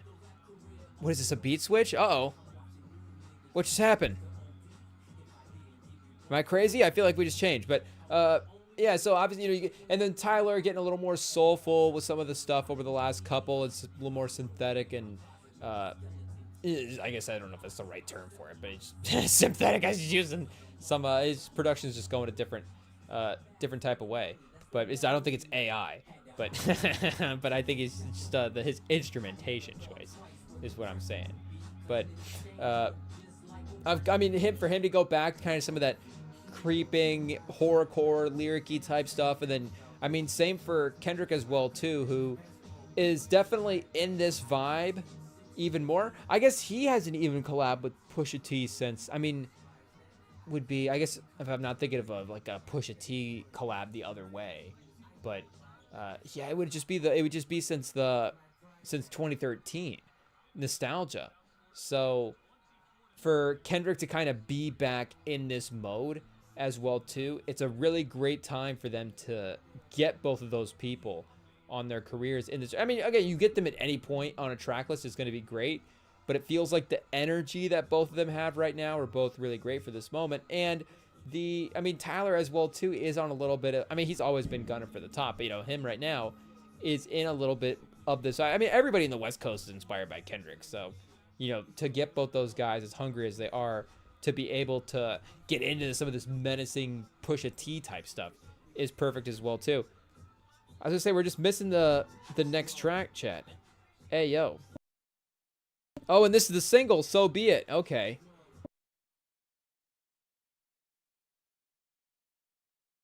So we get the singles back to back on the track list. I kind of like that, though.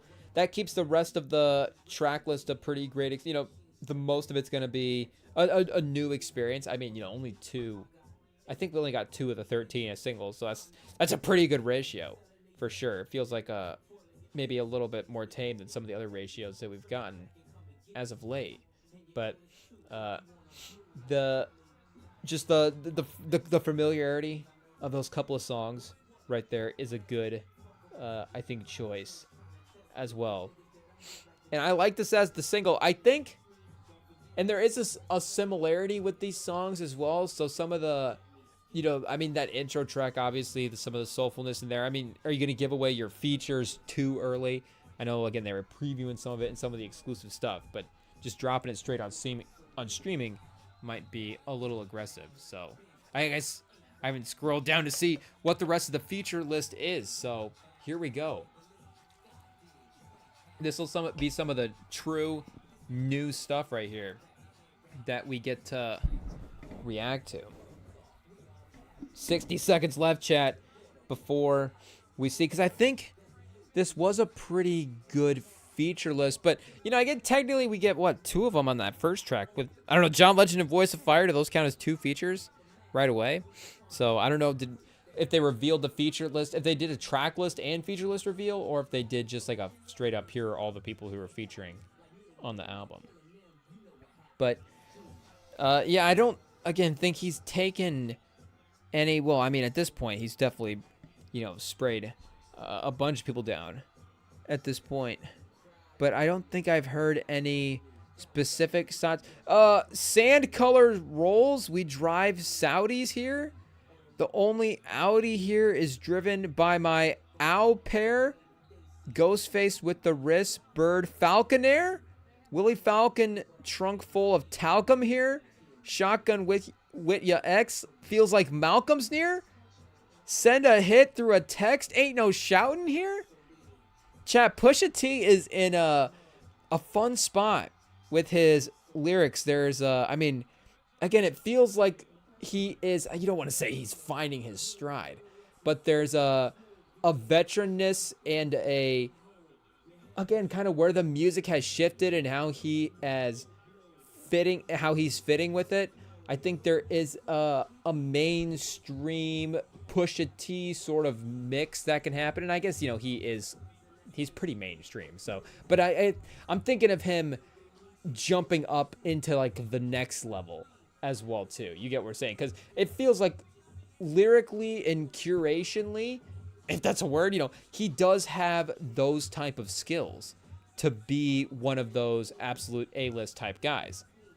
And to be honest, again, with this type of rollout, like the type of rollout they were doing is a real A-list type rollout. And again, I think because of his legendary status, he kind of fits both of those lanes where, I mean, I guess he is probably, I guess I got to be careful how I'm phrasing it, because he is about as popular in, let me start over. He's probably about as popular as you could get for a hip-hop guy who's not quite a full-on radio guy, if you get what we're saying. A guy, if we get the Drake, Kendrick, J. Cole, Travis. I mean, J. Cole's obviously in a little bit of a different tier in the number stuff, but yeah, his crossover to the radio is still definitely there. And Travis and, like we're saying, Tyler and Playboy Cardi and all these different guys that are going to be streaming to the mainstream. And Doechii right now, SZA and the R&B, you know, they're in the rotation in a different type of way.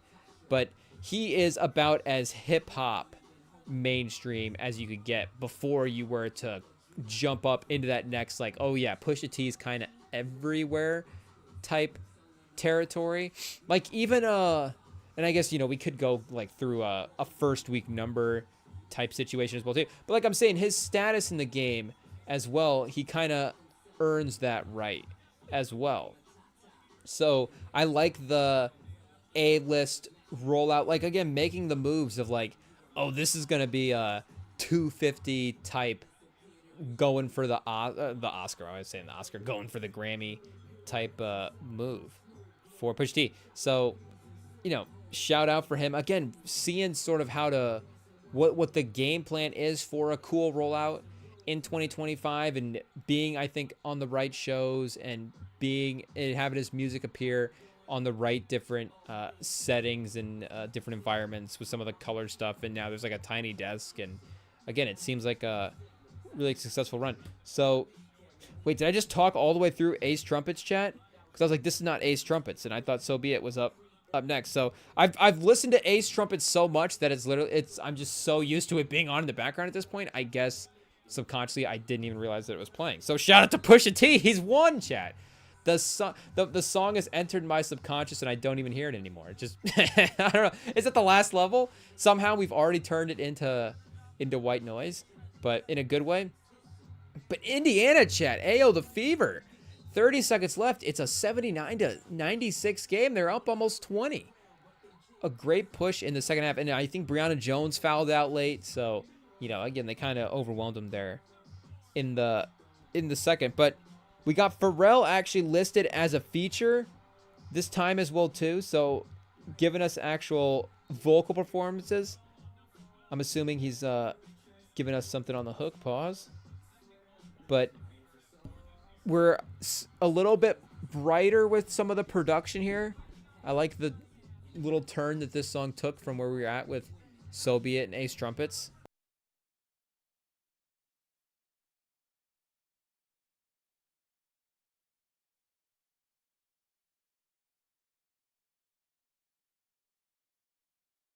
Oh, wait a second. I saw there was a Jada line. Was that an Oscar reference? I was turning it up as he was saying it. We'll get a Will Smith slap bar. I don't know what happened there. Chris Rock, Pookie, shout out.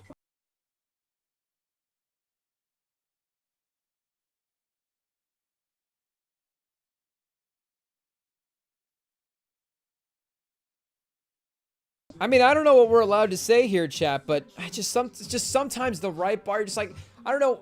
Has anybody ever said this before in a song? Guns Czechoslovakian? I don't even know what he just said after that. I was like, okay, I'm all in. I feel like I was just in a John Wick movie there for a second when he said something about Czechoslovakian firearms. Let me see what this bar was. Writing on the walls like hieroglyphics. Oh, here's the Jada bar. My circle spit up the pie, long division. When I asked Jada why, I saw the vision. My homies that didn't die was all in prison. Visits behind the glass, my mirror image. Skin is blemished.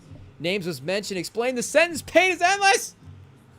Identify the body. It takes forensics. Guns. Czechoslovakian.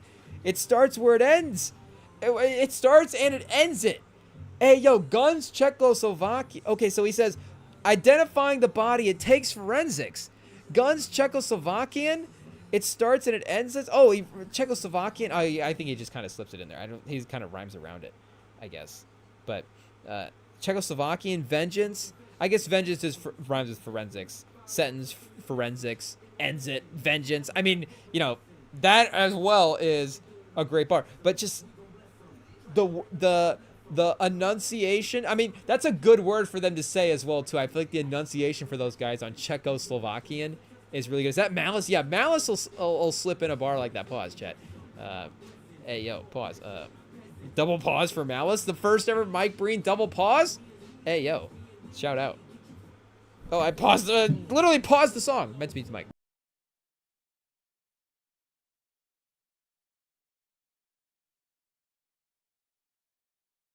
Oh, what does this song even stand for, chat? We got MTB. Hey, yo!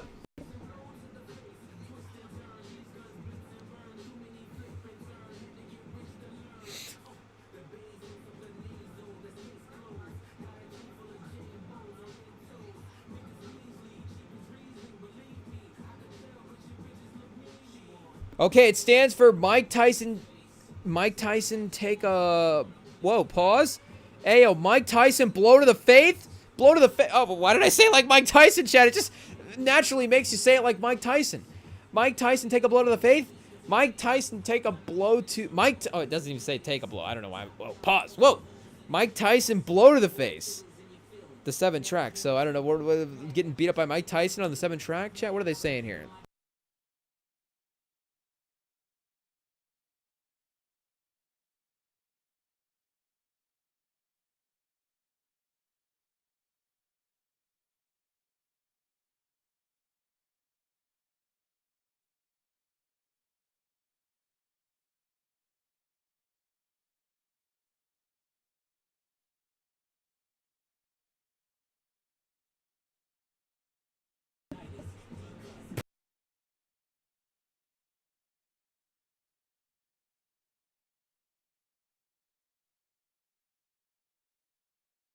Took change and touch change like King Midas. Imitation is flattery. They seem like us, but only 300 bricks can make you Leonidas? Oh, chat, Pusha T. He's on fire, chat. Somebody get the NBA Jam queued up. Nobody can stop this man.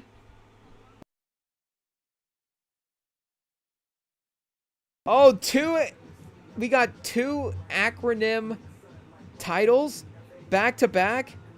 Oh, and we got one later, chat. FICO. Let me see. Wait a second. Am I on... Do I have this listed? Okay, wait, yeah. Why do they have it listed on Genius in a different order? I guess. Let me see here. I don't know. Whatever. This is the way it's playing on Spotify. So, on Genius, they've got Mike Tyson listed as 6. I guess they did say 7, though. So, it's listed whatever I'm looking at here. Is weird. Don't listen to me, chat. The next track is going... I was like, did I have it in shuffle? But we've been going the right way so far. So, we're good, chat. We're good. But we got... It doesn't mean we don't know what this means. Let's see here. Earnings before taxes, depreciation, and authorization. Hey, wait a second. Should we have gone to business school? Is that an actual term? EBITDA? EBITDA? Is this like something you say around the office and I don't realize? Should I just start saying this around work and they're going to think like, oh, we need to get this guy as like a manager. He knows what EBITDA is. It's like, no, actually, I'm just out here listening to Pusha T bars. Pusha T's giving us promotions.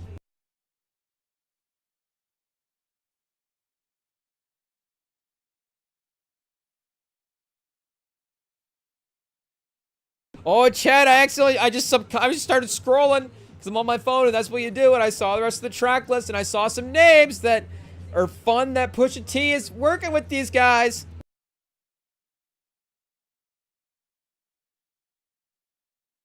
I like the build of this one. I mean, there's a fun, like, skipping rhythm to it, which is different than the rest of the songs. But, again, it feels like we get, like, a building with the rest of the instrumentation that's going on here.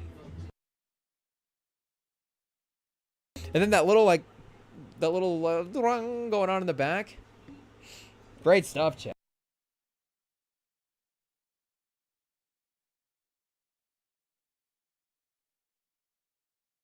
Okay, so 13 tracks. Wait a second. 1, 2, 3, 4, 5, 6, 7, 8, 9. Chat. Wait a second. Okay, can I scroll and look at the rest and make sure I'm looking at this right? 13 tracks. Yep, 13 tracks. Okay. 9 tracks in, and I don't know, chat. I mean, I'm listening on mute, but you're listening too, and are we hearing the same thing? We're hearing no skips so far? We're hearing no skips? 9 for 9? Well, maybe I need to go. I don't know. Again, I talked all the way through a couple of those, but Ace Trumpets I've already heard. And, yeah, all things considered, Mike Tyson was good. The one we just played was good. FICO, yeah, Stove God Cooks. This was the name. I was like, whoa, Pusha T, Stove God Cooks. I mean, it makes sense. And maybe I'm crazy. Maybe they've collaborated in some of the stuff in the past. Let me, again, check Fear of Prey here. Yeah, nothing on Fear of Prey. Let us pray, Fear of God. My name is no. We're gonna have all the feature list memorized by the time we get done. Look at this. Yeah, nothing there. And then yeah, so I was gonna say I can't imagine Stove God Cooks. He's worked with him in the past, but definitely both, selling up the same type of vibes in their music for sure. So that type of crossover. And then are we getting, I guess, Stove God Cook's production on this track is a question. It does say on Spotify, still produced by Pharrell. So let me double check here on Genius and see. Because, you bring in Stove God Cooks, you could get him as a... Yeah, it does say Pharrell was the only producer on this track as well. So shout out Pharrell. Yeah, whoa. Shout out Pharrell. He said nobody in the studio. Locking everybody out. That's the rule. But Stove God Cooks dropping you bring him in for a verse anyway, he's still going to give you some worthy bars. That is for sure. So, wait a second. Oh, a couple of different Stove God. I guess you bring him in for the chorus. Okay, that's fine. I think that's honestly with maybe with Pusha T and Malice. Hey, who's gonna go besides Kendrick and Tyler? Who's gonna go bar for bar with Pusha T and Malice? And I guess Kendrick barring up with these guys in a way is fun as well too, because it's not necessarily, or did I say Kendrick? I meant Tyler. Tyler barring up with these guys is fun because I wouldn't, you'd never doubt his ability to be able to compete in a way with these guys on songs, and in sort of the way, like Kendrick obviously is such a great poet that when he is in any sort of bag, but the menacing bag, like he could just be straight up mean and menacing, but he then has that poetic side to him where there's like a poeticness to, I mean, with that whole battle. But Tyler could, I think, with just like some aggression and I guess the way Pusha T kind of approached the battle with Drake as well too. Like Tyler could play in that world in that same time. And we're not just talking diss tracks here, but we're talking, mindset as well too. But the bars and the sort of the, like, okay, I need some entendre-y, wordplay-y type stuff. Like, he doesn't, again, you don't think of him as like who are the best lyricists in the game. And, maybe we did the rankings. It's like there's still guys that are in that level that are, still higher up in the skill set of that particular thing. But he, again, can compete with anybody on a song in these worlds as well, too. So, what do we got here, chat? Inglourious Bastards. Ab Liva for the feature on this track. I wasn't sure about what we were getting on the intro there. I was like, okay, what's this sample going to turn into? But it's just sort of a build, and then, now we get the sample after that, and then we're going into the song. So, to be honest, this is a fun beat, of course. If that's the, I can. It's not even I can live with that as the intro. I like it as the intro. I didn't again know what this. If we flip that into the sample, I was like, okay, where's it going? Where's it going? Okay, we're good. We're good. So it seems like back on track. This is probably the shortest one though, as well. We're looking at about 2.5 minutes for this track here. So that's 9:10. 3 more to go. Uh-oh, chat. He's only got 3 opportunities left to say, to confirm a sneaking suspicion I'm having 10 tracks in at this point. And I don't want to get caught, well, as I say, I don't want to get caught up in the moment. It's going to happen. It is what it is. We're definitely going to get, ayo, pause. I was going to say we're going to get sucked up in it, but, we can definitely find a better phrase than that. Oh, so, okay, the Abita was only 2 minutes exactly. So that was a little shorter.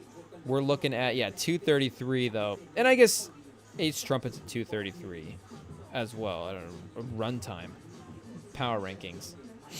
But yeah, there is a little bit of a rhythm change and a little bit of a funkiness in the, from all things considered through to Inglourious B. I guess like the last, not half, but the second third of if we go 5, and then 3 for the track list. I don't know if that's how it's going to sort of break down sonically here, but there is sort of that creeping, slower, we've said menacing enough, Chad. We've hit the quota there tonight, but you guys were saying that tempo is definitely present through those first 5 tracks.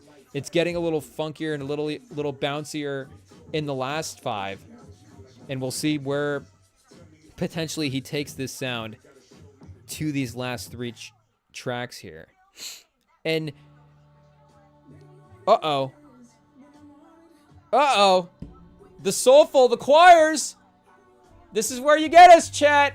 This is how you start getting us to say crazy things and hot takes.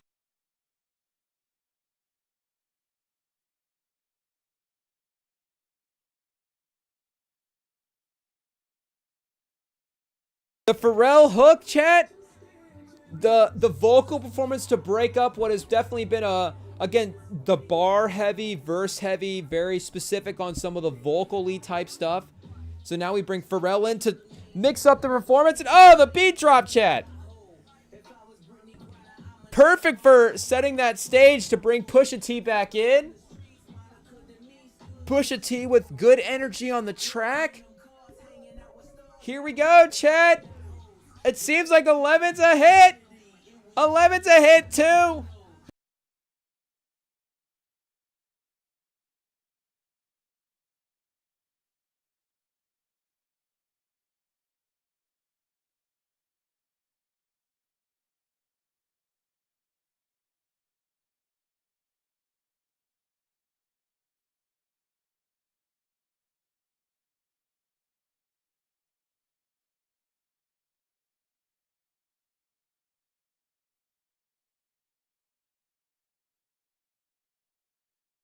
And a beautiful sort of sandwich to the bookend, everyone said again, to the album where it started similar in that first track with the hook sort of being, you know, a very glorious hook as well. And now we sort of get that here with the, again, the Pharrell stuff. And I love the, again, the extra high, extra soft vocals where Pharrell always sort of, you know, being creative with his performances. But this is, and again, I mean, that's Pharrell's voice, but there does seem to be a little bit extra floatiness going on here as well, too.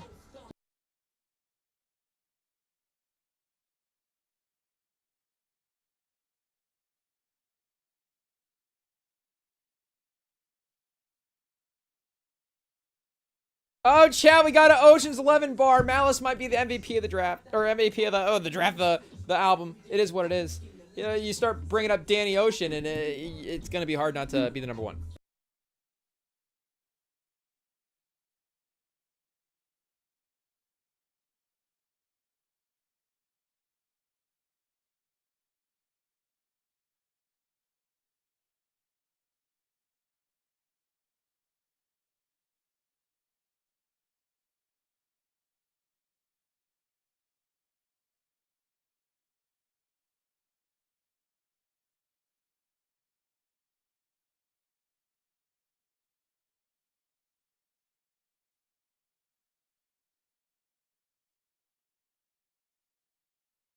And we haven't been able to find, and apologies to the pod people as well, too. You know, just how it has to be sometimes for this as we figure this out. The copyright stuff. It is what it is. But we haven't gotten sample information for some of this stuff as well, too. So we'll see what Pharrell's diving into if he is, you know, cooking up this stuff as well, too, like he does occasionally. Oh, and Voices of Fire back, chat, as the choir. So I don't know if this is something that we should know about. If there's like a Pharrell choir that our guy uses, but they are, of course, in rotation for this album. We're called upon this time and are definitely delivering, definitely being used in the right ways. Pause. Yeah, we got a mace drop. Malice with a mace and a Ocean's 11 bar in the same verse. That might be the verse of the album, honestly. I don't know. We start doing technical breakdowns and what they're actually saying, but just things mentioned in verses that we're fans of. Mace and Ocean's 11 is going to account for, you know, a good chunk of the rotation, chat. I'm not going to lie. That would definitely keep your entertainment value. Even though, you know, smaller franchise, smaller catalog, quality all throughout.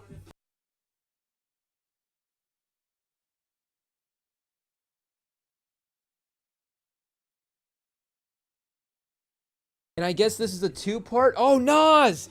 Nas, did I just talk through a Nas verse? Oh, chat, the disrespect! Oh, cancel me now. Oh, chat. I was just talking through a Nas verse. We have to go back. What just... Oh, no, chat. It is what it is. Let me just find that. We got to just find the legend himself. Pusha T. There's only a few other more legends. Nas.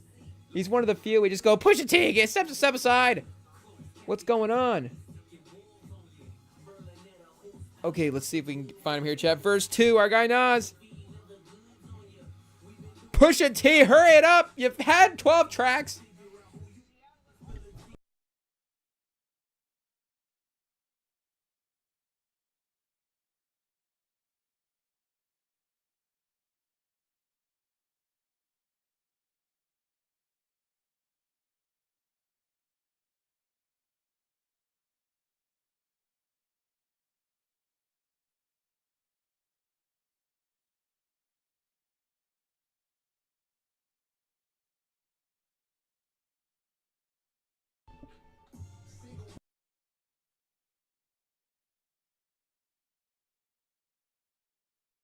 Oh, chat, Nas, he still got it.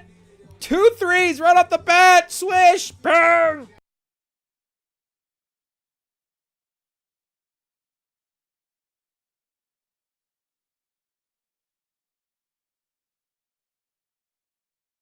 Oh, Nas just said Decepticon. Whoa, chat. I didn't know it's Transformers beneath Nas. Apparently not. Used to clash with Decepticons. I was dumb, deaf, and blind. Dumb, deaf, and blind. The Pantheon is a family. We upstanding G's. The difference between regular spitters and bosses. My principle's high. I guess I'm reading it with the ride for Decepticons. The Genius Annotation, it just says Decepticons are a type of Transformers. Has anybody ever said Decepticon in a bar before? Whoa. That's a new contender for verse of the album.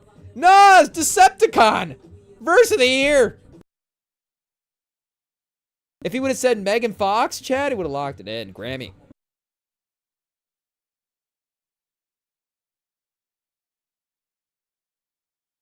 Chat, if this is track 13 and it stays this good, then I think I could have started exclaiming many tracks ago.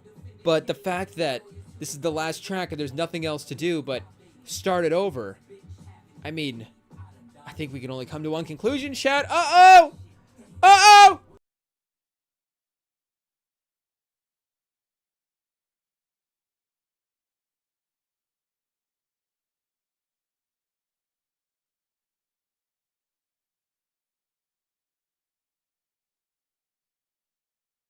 And even the use of again, we got Pharrell and the choir back on this last track as well too. So that is 2 of the last 3 where they use that combo. It could be sort of, how do you keep that formula fresh? But there's a choppiness to the choir in this track. And then using it a little bit more in the verses throughout as well too. And then, yeah, here we go.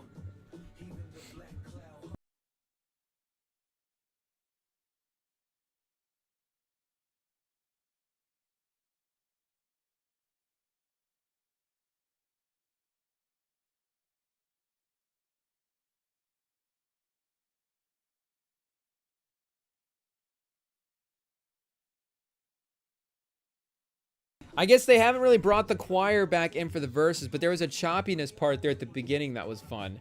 Oh, there it is. Yeah, right there.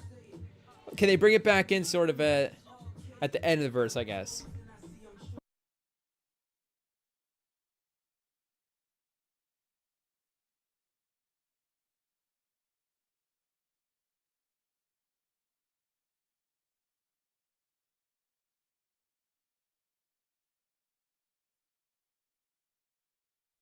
Chad, if we're gonna end on the glorious choruses of Pharrell, and then the beautiful voice of John Legend to bring it back to start, Chad, the triumphant finish. Pusha T, Pharrell, Malice.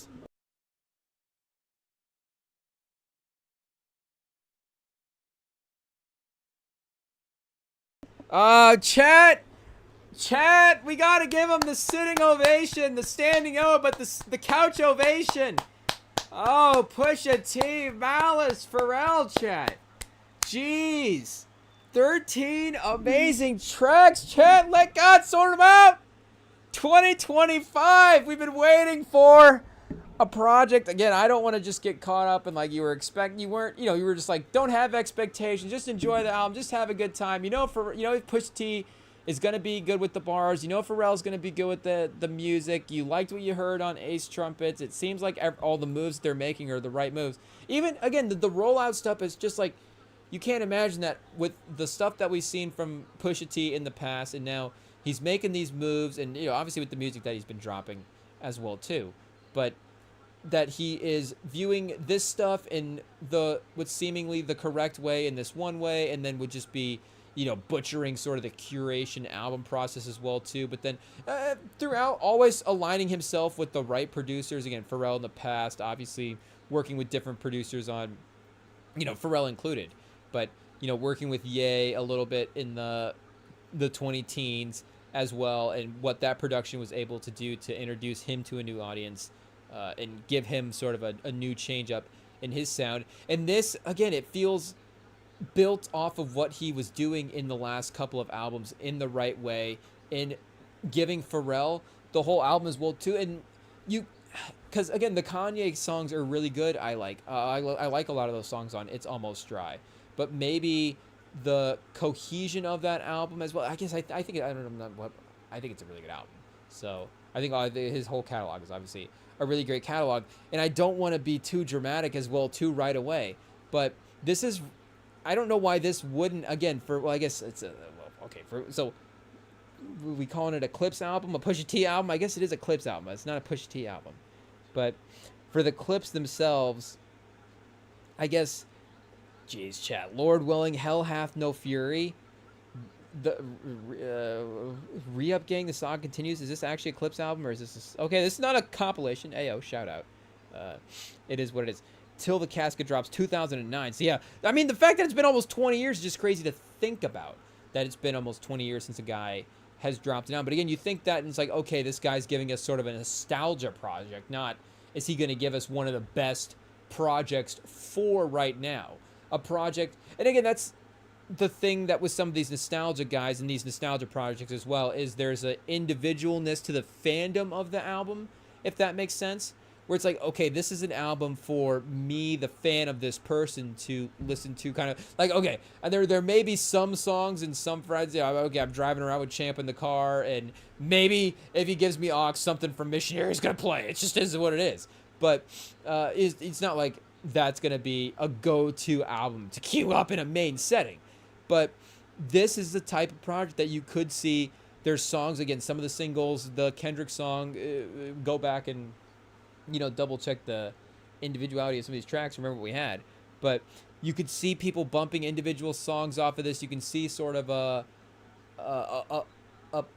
mainstream approach, but still the cool factor is there, the street level factor is there with the bars as well too. But again, the triumphantness of the production can bring this up a level. Like, I don't know, do I call this maybe it's fair to say our favorite production start to finish we've heard on a Pusha T album? That would be a crazy statement after one listen all the way through.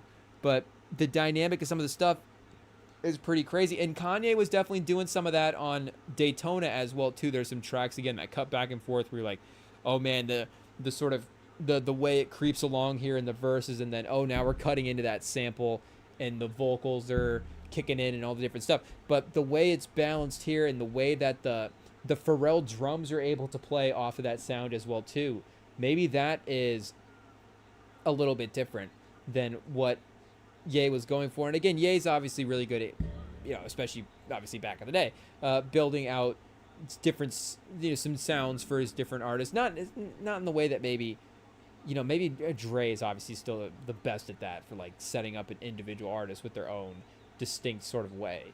But I mean, Ye definitely had that ability as well too. But for what the pieces are, and at least the way the pieces fit together here in this project, I think you could make a case that this is maybe, to say, again, since like if 2009 was the last, and then he goes to the solo. So if we're saying this is a Clips album, but sort of the modern day Pusha T, and then this album gets mixed in with that, maybe this is, I think you could say this is the best of those. I don't know, chat. I don't know. Again, it's only, I can't say that right now, but I can say that, oh man, that was a very, very enjoyable listen. Holy cow. Pusha T. I can't imagine that that's not the, I mean, that's the best album I think we've heard in a long time on the live stream, chat.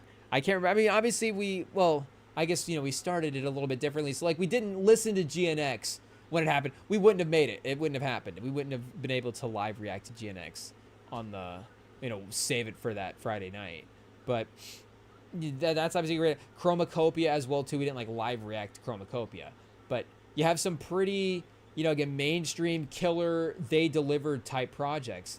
This is right up there with those. This is right up there with the best that 2024 had to offer. I was immediately, as I was listening to this, trying to think about where this would fit into that type of list, because it doesn't really feel like we've had a major project sort of break out over those. I mean, again, the Weeknd had a really, the Weeknd had a killer project. The Drake project is a mainstream project. Same with the Playboi Carti project, but it does seem like, and again, there's hits, there's great songs, there's people are definitely going back to those projects.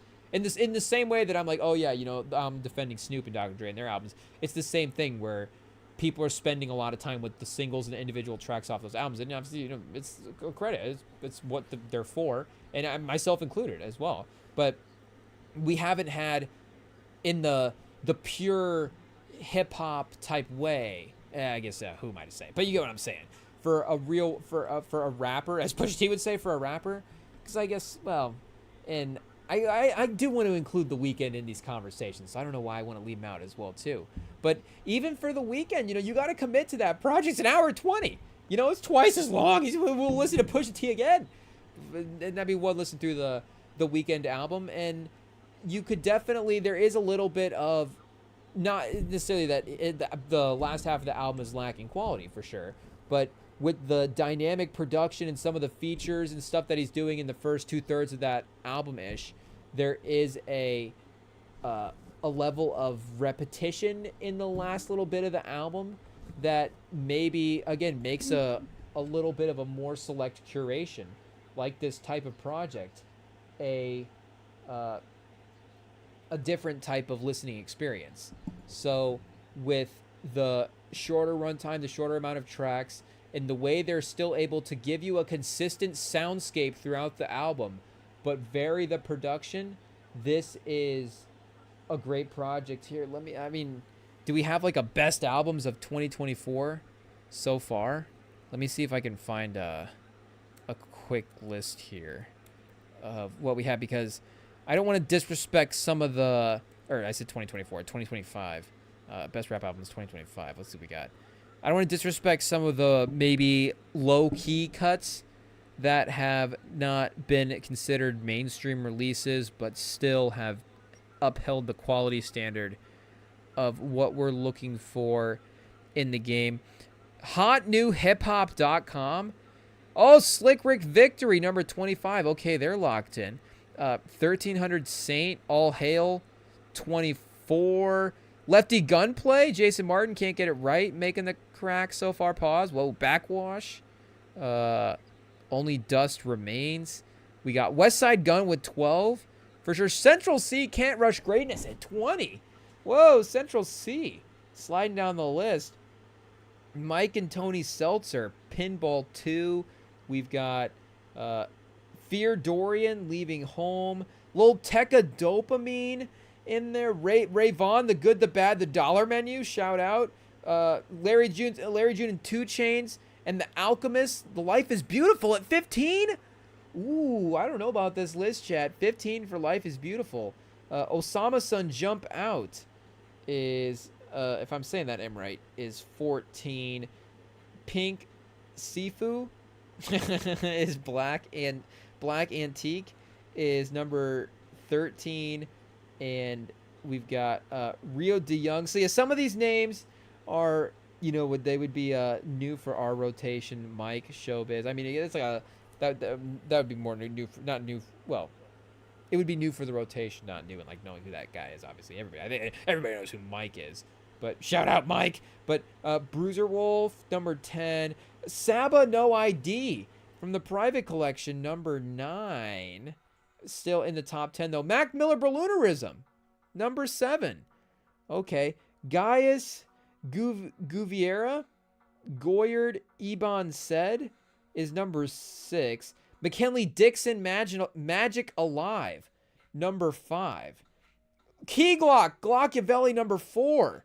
Playboy Cardi Music, number 3. Lil Sims Lotus, number 2. And Billy Woods, we got an album name that we can't say. A bleeped out album name. But we got Billy Woods' album in there as well, too. So, yeah, Lil Sims for sure. Key Glock, our guy Key Glock. But, again, we didn't react to Key Glock or Larry June or any of those live. So, for the live reaction piece of it, it's definitely up there.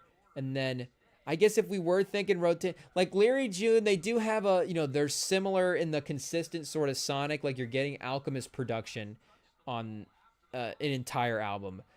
And that is obviously going to be at the different than a guy like Pharrell, but at the same, you're getting same levels of quality. Same 2K overall rating for the producers for Alchemist and Pharrell. I think they're definitely very close. So you're getting, again, similar quality from both those guys, but you're getting different styles, different types of bars from Pusha T and Malice than you are from 2 Chainz and Larry June.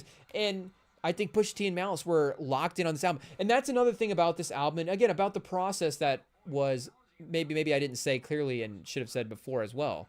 But it's not just the moves they were making are great moves. The hunger at which they were producing and which they were moving, and you can tell just throughout this whole process, the hunger that they've had has been very obvious, and you can tell that they are ready to compete / just continue to deliver consistent quality projects and to not just enter back in as like, oh, look at us, we can make a project in 2025, but we can still be at our best in 2025 as a duo, as guys, again, not necessarily guys like, oh, are they washed, but it just that all of the labels together, it still is oh man, it's been a minute. What does this recipe look like? What does a full 13 project look like? How does it all line up? And then, yes, Saba, no idea. Again, no ID. So, shocker, but the best producers in the game have been a part of the best albums. You just get the Alchemist producing a whole album. It's probably going to be a well-produced album. Maybe you get who just produced this album, chat? Shout out. It is what it is. But Pharrell. But you get Pharrell producing a whole album. It's probably going to be a good album. It is no idea. You get the point. But this is crazy. And now you start, I'm not going to try to start thinking awards windows and stuff, but he is a guy that gets the industry's attention as well too with his projects. And Pusha T and Pharrell both clips as well. But I mean, especially some of the last couple of Pusha T projects that he's dropped. So I can't imagine with the way that this one is as consistent as it is, that it's not going to get some award consideration as well too, chat. I mean, it's not going to be so the 2025 Grammys, of course, well, I say of course, but the 2025 Grammys was August 2020. The window for that ended in August of 2024. So did I say the 2025 Grammys? Yeah, the Grammys that took place this year would be for a window in 2023 and 2024. But the Grammys for next year will be for a window in 2024 and 2025. So we're right in the edge, I think, of the Grammy window for 2027. Ayo. I'm even confused myself. So let's just double check here and see what we have. The Grammys in 2024 would have been, all the way back to 2022. So the Grammys in 2025, February 2nd, would have been awarding projects from September 16th, 2023 to August 30th, 2024. So the upcoming 2026 Grammys, February 1st, lock it in. Crypto.com Arena is going to be celebrating projects from October 31st, 2024 to August 30th, 2025. So again, we've had Kendrick drop a project. Don't want to say, I guess I do want to say, but could probably lock that one in. Tyler dropped a project. Tyler has won 2 Best Grammy albums and has been nominated. I think, am I getting that right? He's won only 2. He's won twice, nominated 3 times. So a little bit of history there. Could imagine that with the way Chromacopia was good. That is close to being a potential list maker as well. And now that Pusha T has history and a consistent project as well, it would be difficult to imagine. And with the way that they've kind of proven to award legends last year, like J. Cole with Might Delete Later, again, really, I think for the J. Cole fans, take 7 minute drill. I mean, for anybody, like take 7 minute drill off of that, which literally happened. And remove that song from the project, and it's a really great project. So it's not to say that it's unworthy, but I don't know if it would have been consistently ranked as a top 5 project. And I know it's like outrage that Might Delete Later. It's honestly kind of again, it was a little bit maybe of a sigh of relief of like, okay, can we? And I don't know if this is actually what happened, but maybe for a guy like me, it's like, okay, yeah, there was I was like, I'm not deaf. Like the rest of these songs were really good. I'm listening to this J. Cole album going, man, he's spitting the beats. Like this is great.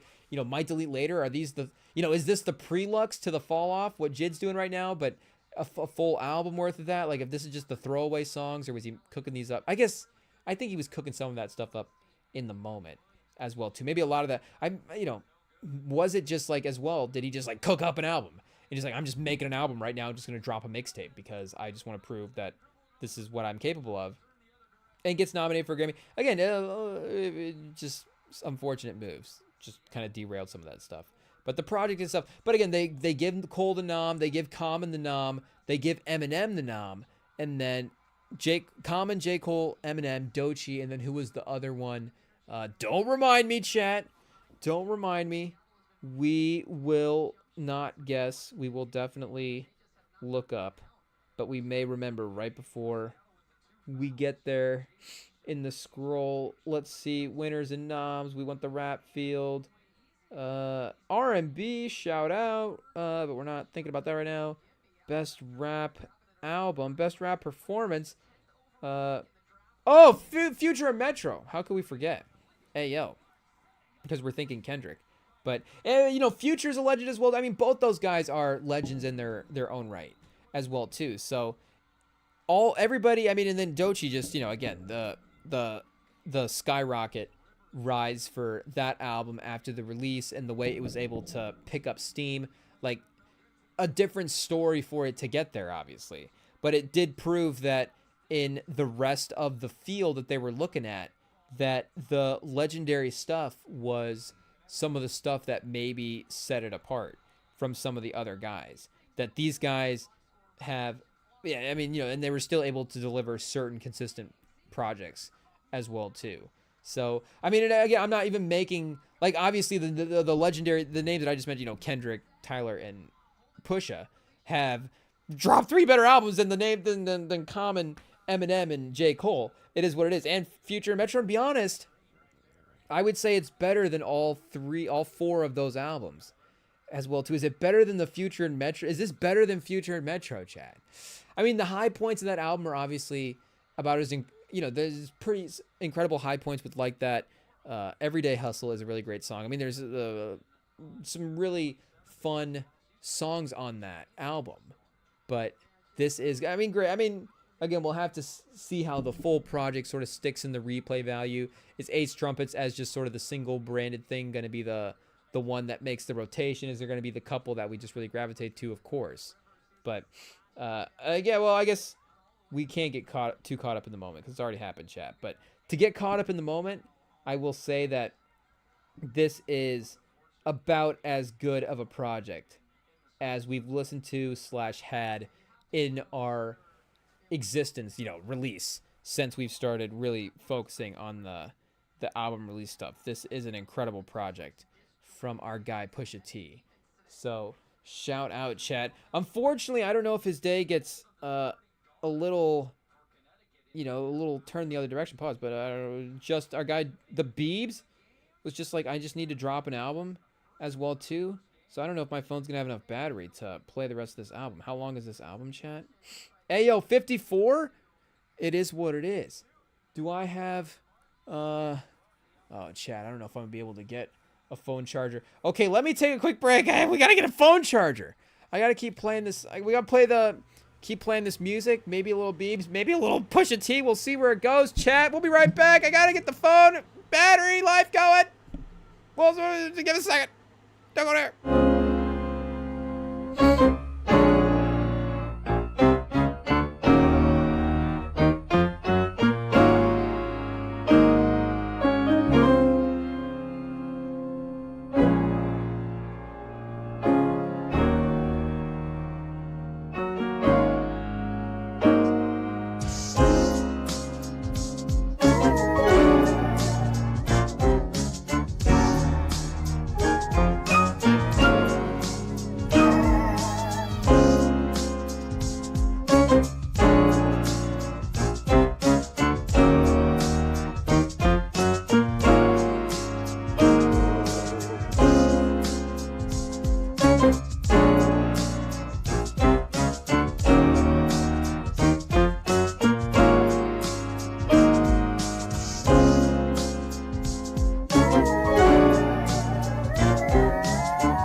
Okay, Chad, somehow it seems like there is no iPhone chargers in the studio. It feels like a fireable offense, honestly. So say goodbye to your favorite person in IT because he forgot an iPhone charger. He will be gone. It is what it is. But yeah, I guess I don't know what we. I was gonna see here actually if I could just connect this to my computer and run a little live troubleshooting, chat. It is what it is. But I was gonna see if we could just run it from here. Hopefully that doesn't mess up the microphone situation too bad. So welcome to troubleshooting. Again, IT's on timeout right now. They're not allowed. They forgot an iPhone charger, so there's no way that they would know the answer to whether or not this would affect the microphone.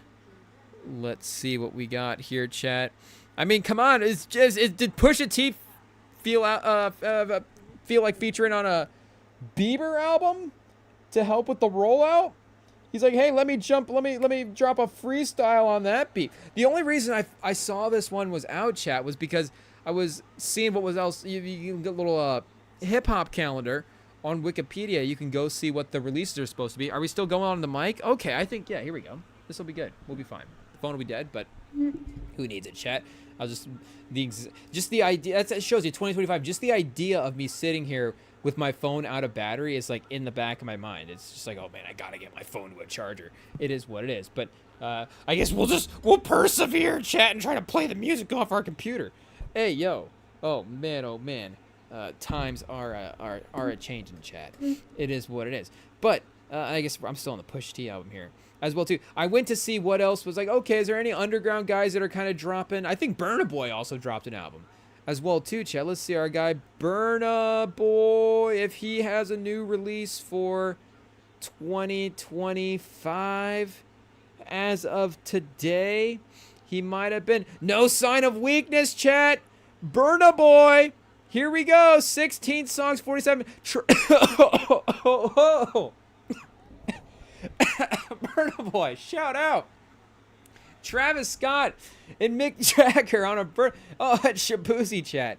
Okay, wait a second. Let's fire up. Do we fire up this Travis Scott song? Let's see what this one is real quick. I guess we can just kind of take a tour of the rest of the hip hop world and see what else we got going for music. I guess there's a couple other singles here that maybe people have been bumping as well too. Maybe this one's already a single as well. Maybe we should have heard this one already. Is this in the Rap Caviar?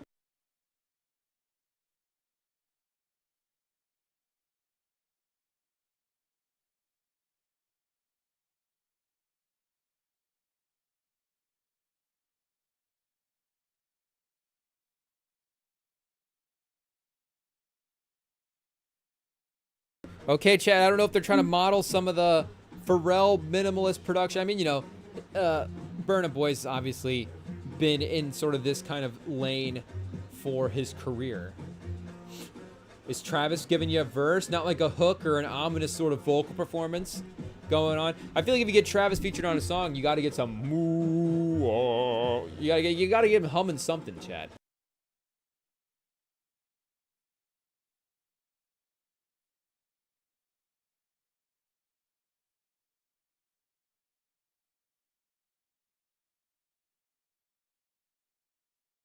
But anyways, I guess I was gonna say about the Bieber album was, yeah, I was seeing what else was released for hip hop albums for 2025. It had Bieber on here. So Swag, I had heard some rumors about maybe it was who he was in the studio with in terms of producers. I don't remember exactly what the specifics of the rumors were, but the stuff was gearing toward the idea that Justin Bieber, and he's always, I think, the idea of him crossing into this world over the last couple of years has not been too shocking. But it was like, okay, are we going to get the commit? Is there going to be like a Justin Bieber rap album in the works? And then I was like, okay, well, I thought I didn't see any sort of rollout. Because again, Bieber's one of those guys. Like, you don't have to be tuned into the whatever his specific genre is on the algorithm to like get the Bieber. Like, you're going to hear news of whatever the newest Bieber album is going to be. If there's going to be rollout in news and press and all that different type of stuff. But I was like, wait a second, so let's just drop. And, I was like, I didn't see anything on the schedule. Maybe it wasn't scheduled as a hip-hop album, but then they heard, and they're like, okay, Bieber dropped bars, so it's a hip-hop album. Screw it, we're calling it that. But it doesn't look like, I was going to say no features, but Drewski, He got Gunna and Drewski. Three Drewski features. I guess, okay, they're standing on business. Oh, Drewski maybe doing some skits? Okay, that's kind of fun. I'm actually a fan of that. Shout out. Sexy Red. Cash Cobain. Okay. A Marvin Winans single in here as well. So let's see if he's rapping, chat. All I Can Take, Bieber. And again, I feel like there's gonna I feel like I already know what his rapping, I mean, because he's kind of done it before, but I think you kind of know what that cadence is gonna be. But is there like a Eminem unlocked in Justin Bieber? Chat, I mean, cancel me now.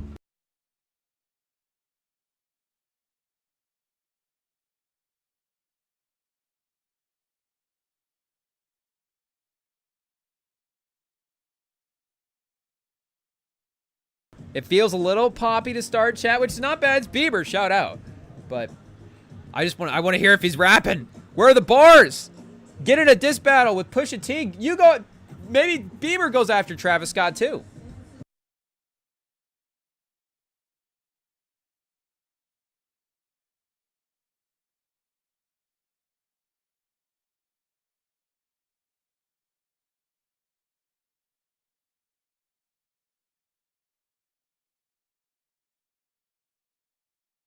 I think he's singing on this album, chat. I think it is what it is. Let's go to this Gunna track and see if he tries to compete with Gunna. Is there a hidden feature on this album? And the Drewski skit is a couple minutes in as well, too. Why not put a Drewski skit, like, after the third track? He's got, like, 2 albums here. One with Drewski. This is a double album, chat. 21. I guess it didn't even dawn on me at first. 21. 54, though, so we're throwing in some of the interludes into the track list. Uh-oh, I think we're getting Bieber vocals. I mean, it's not an uh-oh, but uh-oh for the fact that there may be no rapping performances. Bieber, we carry the name for the white guys in rap. Jack Harlow 1, Bieber 2. Ayo, Ian 3. Uh-oh, chat. Maybe the game would be dead at that point. Maybe we would need Kendrick to drop another diss song.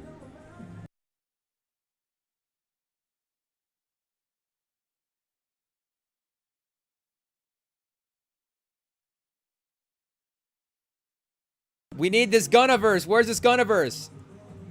Uh-oh, here we go. Uh-oh, is this a melodic Gunna, chat?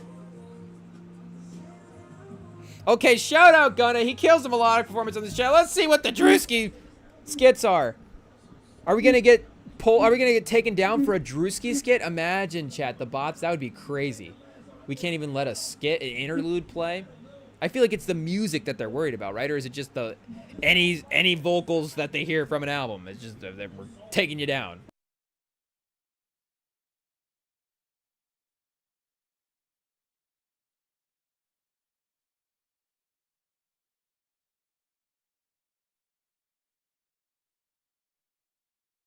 Was Drewski offering him a Black and Mild? What happened there? I mean, I guess that wouldn't be the most shocking thing, but therapy session, I didn't know if we were gonna get Drewski in like a, Drewski's playing like a therapist or some doctor. That'd be kind of funny. A little thematic story to the album. Bieber's in therapy. Uh-oh, chat. He should have had us EP in this album.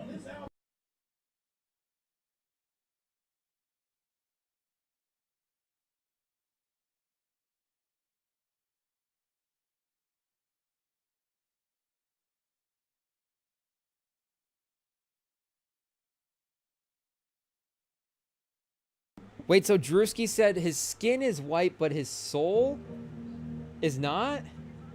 So, I mean, Drewski, shout out. Oh, this is kind of vibey. Walking away. Bieber, I guess we got an E. Bieber's cursing on this track, chat. Maybe this is one of the rap songs. Hey, Bieber's gonna swear a couple times. Look out.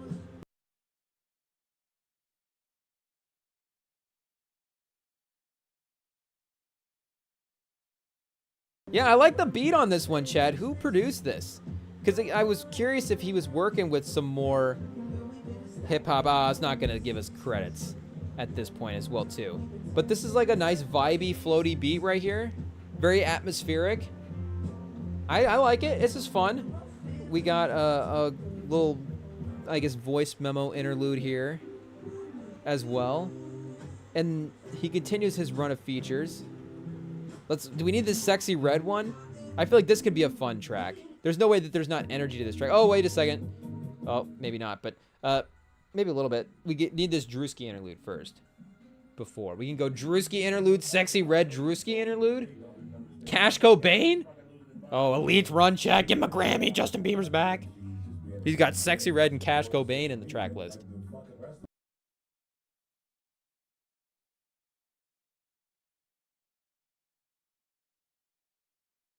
So did they like, is this scripted? Is this improv? Is this like something from a vlog that's on Drewski's YouTube that Bieber just sampled to put on the album already? Or is he like, Drewski, come in and we got a script for you to read, or we need you to improv some scenes about the album, or he just listened to the album? What happened?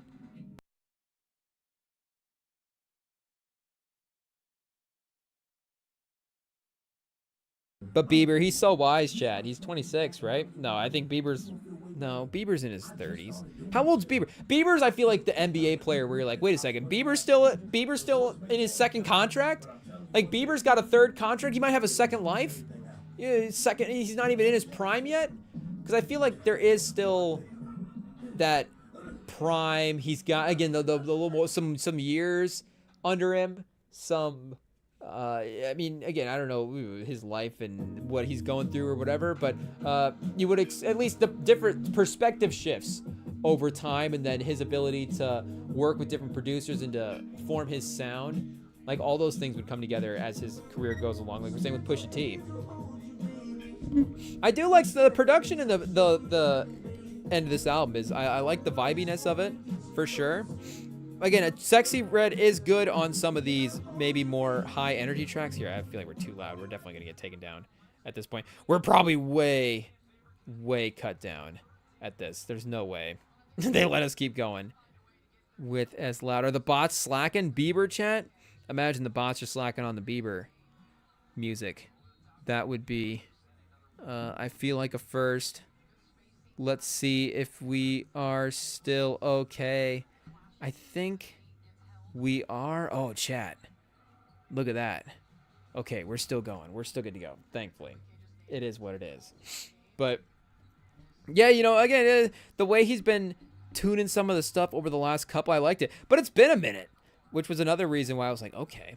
I didn't realize that he was just going to be back today. But I think his last one was a couple years ago. And it did, again, Bieber himself is just a status. But that also was in Album of the Year contention, but it was a major album as well too. So there was and it was a different type. I mean, Bieber is a little, I guess, I don't know. He's not like a full, hey, oh, Paul, that's like a full Bruno Mars. Okay, wait, Justice. Yeah, Justice was the last album, 2021. So yeah, again, yeah, it's been a second. Not quite Pusha T Clips levels, but getting there. Because even It's Almost Dry was 2018. As well too, if I'm getting that right. Is my chat? I can't even look this up on the phone. It is what it is.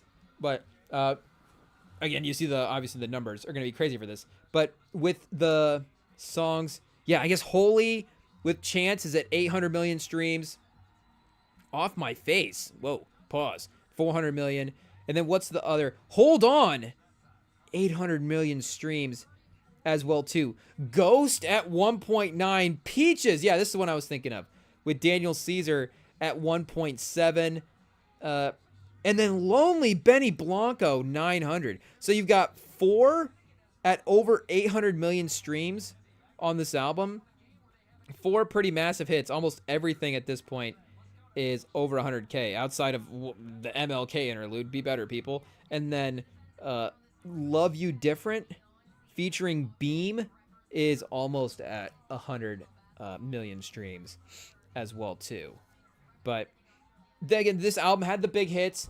It was around the same way that like the old school Bieber was around, but it was a little bit more not so like, okay, you know, we're getting Baby on the radio all the time.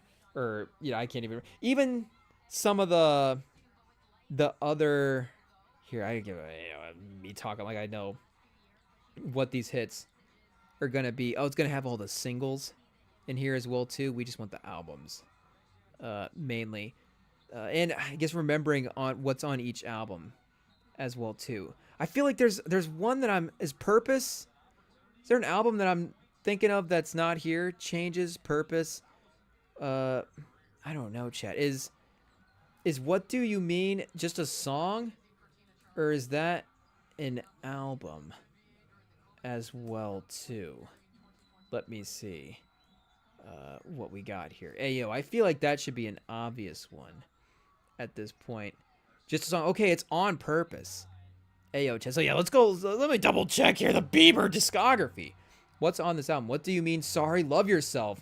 Hey, yo, this album is crazy. Yeah, two billionaires is almost 2.5 billion for each of these. What Do You Mean? Sorry, Love Yourself. Where Are You Now? Skrillex, Diplo, Bieber. 1 billion streams. Is that like a big overseas hit? I can't necessarily picture how that one's going. So this one, I don't know. This one's close because this one definitely the high points of this one are about as crazy high points as you get. Justice. I feel like Peaches is a vibey song, and you know the R&B guys he's working with there. Like you're never gonna hear me complain about listening to Daniel Caesar and Giveon. Am I saying that right? On a track. So that is a song that I feel like would I don't mind if that is playing. If that is on in the playlist I feel like that one never actually plays at the restaurant though. There is, what was the other one that was on there at 1 billion streams as well too? That one there's a cover version of that one that plays. If it's the right song, it's definitely a cover of a Bieber song, but I think it's not the Chance song. It's the solo. Wait, where's it at? Ghost. Yeah, it's Ghost. There's like a cover of this song that plays at the restaurant playlist. It's like, why can't we get Peaches going? We can't just get like a censored. There's not like a radio edit of Peaches that just don't pop up in this playlist. Hey, yo, chat. Or there was an old coworker at the trampoline park that used to just always queue up the one off of Purpose as well too. Not What Do You Mean? Sorry. Not Sorry. Love Yourself.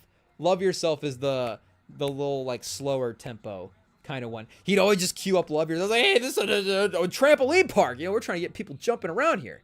But this song's such a big hit that you could play that basically anywhere. But yeah, I guess I don't know if right away. Again, we weren't checking the playlist and stuff to see if what Bieber singles were going to be making their way through the rotations. But again, even with he's always managed to have several hits land and be in major the major airwaves when he's able to drop a project. And then yeah, I guess him hopping on Stay as well too. I guess if we went through some of the features that he was on as of late, that would definitely, you know, continue to add the work that he's done over the last couple of years. Because I guess is Stay the 2020s or is Stay the end of the 2010s? Wait, where's that album even at? Oh, the song he had with Don Toliver is really played, I think, as well too. Private Landing, I guess 300 million. Yeah, shout out to our guy Don T. I guess yeah, definitely the hit off the album for sure in terms of the streaming. But oh yeah, here we go, because they keep reposting this album, I think, so it looks different than it was originally. So I guess yeah, the version of this album we have now is 2021-ish. This song would have been, yeah, I guess, you know, again, right at the turn of the decade. So right around that time of his last album anyways would have been. So he had, yeah, I guess at that time he would have had those songs off of Justice that were streaming, as well as Stay in the radio, Stay being the biggest one. Pause. But all of those in rotation, plus if there's a couple other singles or a couple other features that I'm not thinking about as well too. Oh, is it like this Ed Sheeran? Well, yeah, was he on like a Shape of You remix or something? I feel like maybe him and Ed Sheeran had a pretty massive song. I Don't Care, 2 billion. What year was that? So this tour collection is 2024. What year was I Don't Care? That might have been this same range as well too. 2021 Bieber. Do we have to go back and give him credit? Is that like a low key Apex Mountain for for Biebs, I don't know, 2019. So yeah, like a 20, and I guess, oh, chat, the Bieber history. We have to remember to get it all straight. When were these albums all released? Wait, what was the name of that album? Purpose? If we're getting that right, with Sorry on it? Purpose. Our algorithm is going to be like, oh, obviously you love Justin Bieber now. So the deluxe, 2015. Okay, so a little bit before Justice. So he goes Purpose to Justice, 2015 to 2021. So I guess this is just the new Bieber now, an album every changes in 2020. I feel like changes. Oh, Intentions with Quavo. Yeah, that was a pretty big hit for sure. I'm struggling to remember how that one goes. Just, trying to picture it in my mind. But I do remember that one being everywhere as well, too. And again, 2020 is that range. So you always have sort of the 1 billion stream record on the albums. I mean, I wonder what, I guess a lot of the major guys are going to have that, especially as streaming, as time goes on, sort of the bar for the real high point numbers is, the tiers is going to change, obviously. I think like now it's sort of the tip top is the 4. I don't know if anything's quite crossed 5 billion yet. I mean, it'll get there eventually with the weekend songs and stuff. But I think right now it's like the high 4 billions, and then the 3 billion tier is a little bit bigger, and then the 2 billion tier now is sort of like what the 1 billion used to be, and the 1 billion is maybe like what the 800,000 range sort of used to be. But I mean, again, he's sort of clearing the 1 billion range pretty easily as well too. So you imagine that there's gonna be something crazy that pops off this album. So I don't know if can we just guess here what the hit's gonna be? Like, is this a game, chat? How many seconds does it take for you to guess the hit? 5 seconds of daisies? Is it not enough? How much time do we give it before we realize it? I guess a hit, do you know right away? Now we're with the expectations, chat. This is how expectations, does it ruin everything? I don't think it ruins everything, but who knows? It'll be, we need to do more science experiments on expectations. It's like momentum. But I feel like we've proven momentum with, maybe it's even easier to prove. I feel like momentum is just a thing, but the expectations impact is different than just expectations themselves. Go Baby. Does he sample Baby and bring it back? Imagine Justin Bieber samples himself. Justin Bieber on a Baby sample. If you flip that the right way, the right trap jumps on a Baby sample, chat. I don't know. I don't know what producer we want cooking up on the Baby sample, but I feel like for Bieber that could be quite the nostalgia play as well too. So maybe he's leaning into some of the real slower production. Is there a feature on this? Hey, let me mute quick, chat.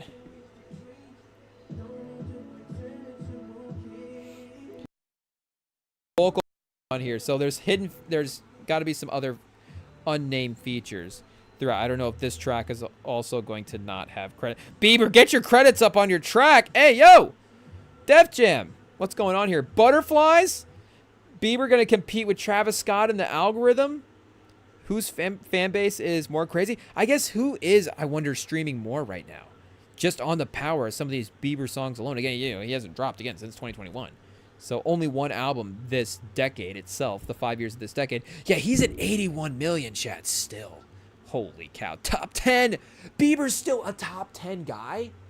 That's crazy. I guess in a way, the top 10 is, of course, still back catalog, but even still, there is a current thing that you would think you need to just like, okay, we're like, this person's around in a way. Because even like, again, Eminem, is Death of Slim Shady album of the year. It did get nominated. Like, that album was around. It was a big album. People were listening to it. People were back in on Eminem in a way. It was still a really great project with the hits. Houdini was a great song to play that year as well too. So it was still a good way for him to maintain that, to have that back catalog, still maintain that top 7. And like Drake's obviously the king of back catalog. At this point, it's like, oh, the back catalog means everything for Drake. And people still, I think, probably bump the new stuff as well too. I mean, all of the projects, I think there's a consistency in the people bumping the amount of projects that he has that kind of gets him the number. Again, not to discredit it, but just to kind of do what the paths are.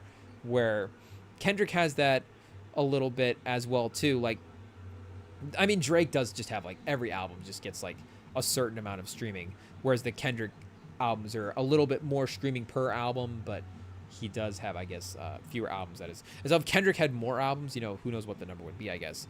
But here, actually, let me see the top 10. I don't even know what tab I'm on.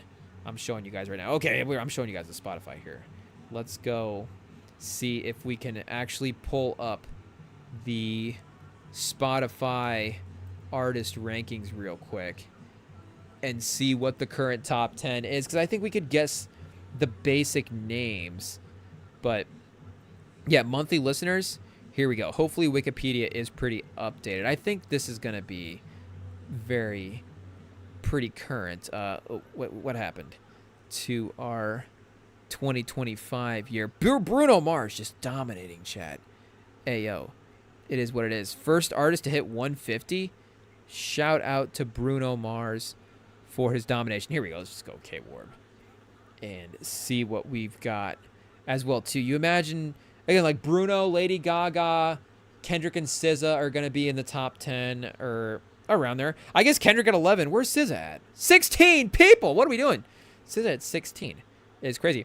Bruno, The Weeknd, Gaga, Ed Sheeran at 4, Billie Eilish, Coldplay, Rihanna. Speaking of back catalog, hey, yo, chat. I mean, Rihanna's just, I mean, maybe the most, her and Bruno, maybe the most impressive. I mean, Bruno is still, it is what it is. He's got like 3 albums. He's still working with the limited discography, the biggest per song. I don't know if we do the actual math, but it would seem like, and him being number 1 is too, with the kind of a sizable-ish number 1 lead, like it would seem like the math would just work out for like per song. It's just crazy.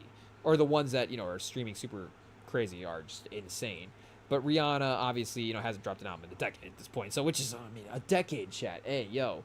I mean, now, I guess we can't even say we're getting old, because there's people that are actually getting old that are going to get offended. So, you know, I guess we're getting older to the point where, I guess the point where we can start saying decades as a plural, but barely, you know, it is what it is. But, and even still, this one, it's barely been a decade.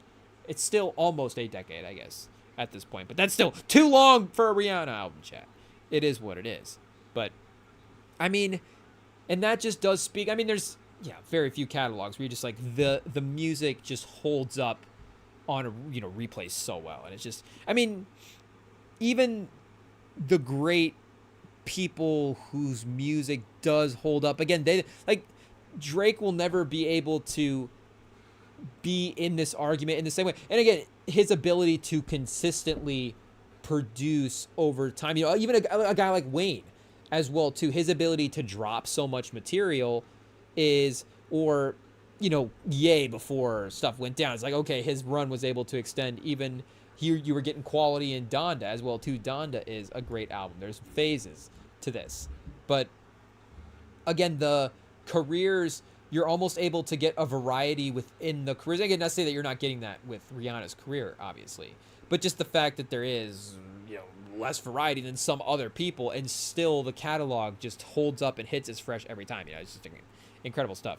But yeah, so Bieber's sitting at 10 right now, and I guess you've got Taylor Swift, Bad Bunny, Justin Bieber, Kendrick Lamar, and Drake. Drake, chat. The Drake people.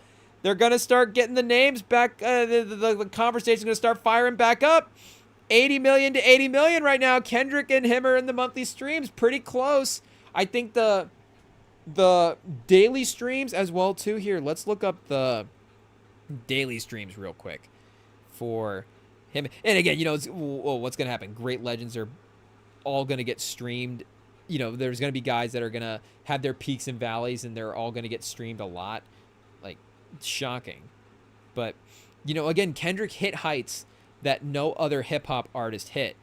Is the first guy to achieve certain streaming stuff for the genre. That, again, first, like, he will always be the legendary guy to hit certain numbers. And, you know, as well, too, Drake will be legendary for the streaming game in his own way, for sure. But even still, him... And, you know, as the argument, if the minute it'll flip back and Drake will pass him. I mean, we'll get the post as well. Like the rivalry and the competitive energy of the internet will probably still there'll still be that remnants of it, of course, between those two guys for who knows however long. But the idea as well too that he is now, again, not just on his level, but an established hit maker. I think maybe culturally recognized more so now, and where that would have always been sort of the thing where you're like, oh well, Drake makes the hits and then Kendrick makes the whatever. But you're like, no, I mean Kendrick just proved the hit making stuff as well. I guess, you know, we're rehashing the beef storylines. It is what it is.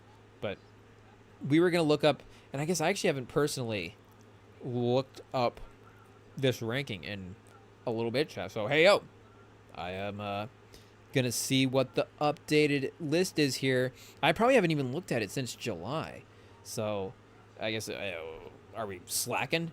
But again, just personal interest. It's a list that I do like looking at. So, and there is something to like, okay, you see it every day. Sometimes the minor sort of adjustments they don't track as the same as when you take a step back and then all of a sudden you're like, wait a second, what happened? In a couple of weeks, there's been a shift in this way. So let's see here. If we go for the hip-hop album specifically, this page is going to cause troubles, chat. It is what it is. For the daily streams, shout out Mike Will made it. Making the list. GNX at 5. Oh, we have to go R&B because I have some sexy songs for you listed as R&B. 5.9, honestly, it's back up a little bit. It was in the last time I was looking at the list again, at the end of June, it was in the 4, so it was still like, 1, 2 for hip hop. It was him and Playboi Carti, but they were a little closer, and it was closer with some sexy songs for you as well too. So SZA still runs the game with Lana, and it was a little, again, it was in that 4 range, so it pulled back in front. So I don't know if that number will readjust for Kendrick, or again, back catalog. The Drake stuff is going back up again. Yeah, you got views back up there as well too. Take care. Yeah, you see them starting to clutter the list again. There we go. Anti-chat, people still bumping it. Of course, it is what it is. But yeah, shout out our guy Biebs. So will Biebs skyrocket? Will Biebs, I guess, has he crossed the 100 million threshold yet as the artist? Let's see. Okay, he did get to 104. So if we were going for the highest amount of peak listeners, he is 1, 2, 3, 4, 5, 6, 7, 8, 9, 10th currently right now in monthly listeners. But if we rank the all-time peak listenership, again, Kendrick got to number 7, all-time number 6, 1, 2, 3, 4, 5, 6, all-time.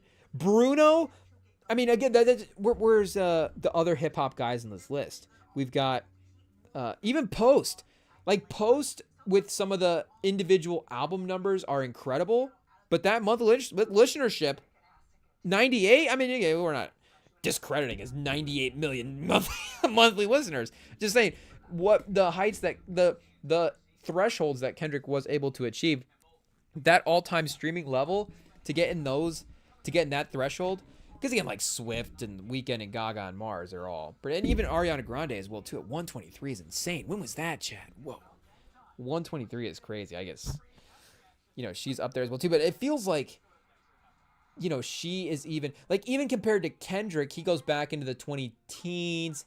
Like she was definitely the newest one on this list comparatively, but and not to say that she has, I guess, yeah, obviously, other levels to go to as the artist continues to develop, but feels like there is, like, I don't, is Kendrick, not to say that, again, he can't, I guess, even get more numbers or whatever, but just to get it all to fit together like that, I mean, it's just a great moment. So we're not saying, he needs, we're going to have the beef moment again, but you get what we're saying. That's like the career highlight type stuff, for sure. But so I guess Bieber doesn't need to cross the $100 million monthly listener threshold again. Well, I guess he could, but for the first time anyways. But he could go the 110. So Kendrick's in the 110, which would, I mean, Billie Eilish would get cut out. It would just be those 6: Bruno, The Weeknd, Gaga, Ariana Grande, Taylor Swift, and Kendrick to get to 110 plus million monthly listeners at a time. So I don't know. Will you jump back up? Who knows? Mariah Carey got to 100 million. Will she get to, again, as the Spotify listenership, she could get up to 110 this year if people are really bumping the Christmas stuff. So that wouldn't be shocking. And the fact that SZA hasn't gotten to 1 million month listeners, 100 million month listeners at a point is pretty crazy as well too. But yeah, shout out tonight, chat. Pretty fun night of music for sure. Shout out to Pusha T for an incredible. I can't wait to listen to it again. You know, maybe tonight, maybe tomorrow, probably both, probably all the time. It's going to be a mainstay in the rotation for sure. 10 out of 10. Great stuff. Album of the year, I guess. Do we say it, chat? Just dip? Maybe that's how we do it. But pause. So again, we mentioned all the stuff that was going on. We don't even check in on Summer League, chat. Who cares? Summer League. It is what it is. Shout out to the Fever for getting the win. And maybe we go see Superman tomorrow. Who knows? I guess we haven't seen it yet. I heard it was good. I fired up about 4. I guess I stopped it at the Jay-Z chat. 444. Listen to 4 minutes. 444 of the Big Picture pod. Right when they said it works, I was like, I don't want any more spoilers, any more sort of pre messing with the opinions in the mind, even if they're even in a good way. Like if the film's a good film as well too, I want to, the idea of discovering because there is that, oh, I hear a film is good, I have to go see it. But then even like Sinners is a little different as well too, because again, I was like definitely not gonna hear any reaction. Not oh, I wasn't gonna hear anything. But, I was not gonna get any version of that spoiled in any type of way. I was just gonna be like, we're going in, we're gonna just experience this movie as fresh as possible, as we possibly can, without having watched the first trailer, a million times. Because that one, they didn't reveal. They revealed that Haley Steinfeld. Whoa, Haley Steinfeld. Yeah, it gave me choked up. But pause. Oh, whoa. They didn't reveal that she was a vampire in the first trailer. Spoiler alert! I guess. Whoa, if you haven't seen Sinners yet on HBO Max, but they didn't have the Haley Steinfeld reveal in the first trailer, but they did reveal in the other trailer. So the first trailer, great stuff. So watch that one a million times. But other than that, in terms of hearing and reading and seeing scores and like, oh, what's the Rotten Tomato? Like I haven't seen like what the Rotten Tomato is, the critic stuff for this Superman movie. So maybe we review it and maybe we go watch it and then review it on the Sunday episode, or maybe on the Sunday episode we just watch the original one with Gene Hackman as Lex Luthor and just say that, you know what, who can be better than that, chat? Jesse Eisenberg thought he could be Gene Hackman. I don't know who his agent told him that was a good idea, but I mean, I'll ride for Batman vs Superman. It is what it is. I'm a fan of it. Make no mistake, you don't think that I know that 2026 is the 10-year anniversary of Batman vs Superman, and you don't think we won't be, maybe I have to fight for IT to put it on the schedule for the watch along. So make no mistake, after forgetting about stashing the studio with an Apple charger, they may have to let me watch Batman vs Superman next year in one of the watch alongs. Do we have Uma Thurman narrating the opening for the fight? Hey, yo, chat. Shout out to Uma Thurman. Great stuff.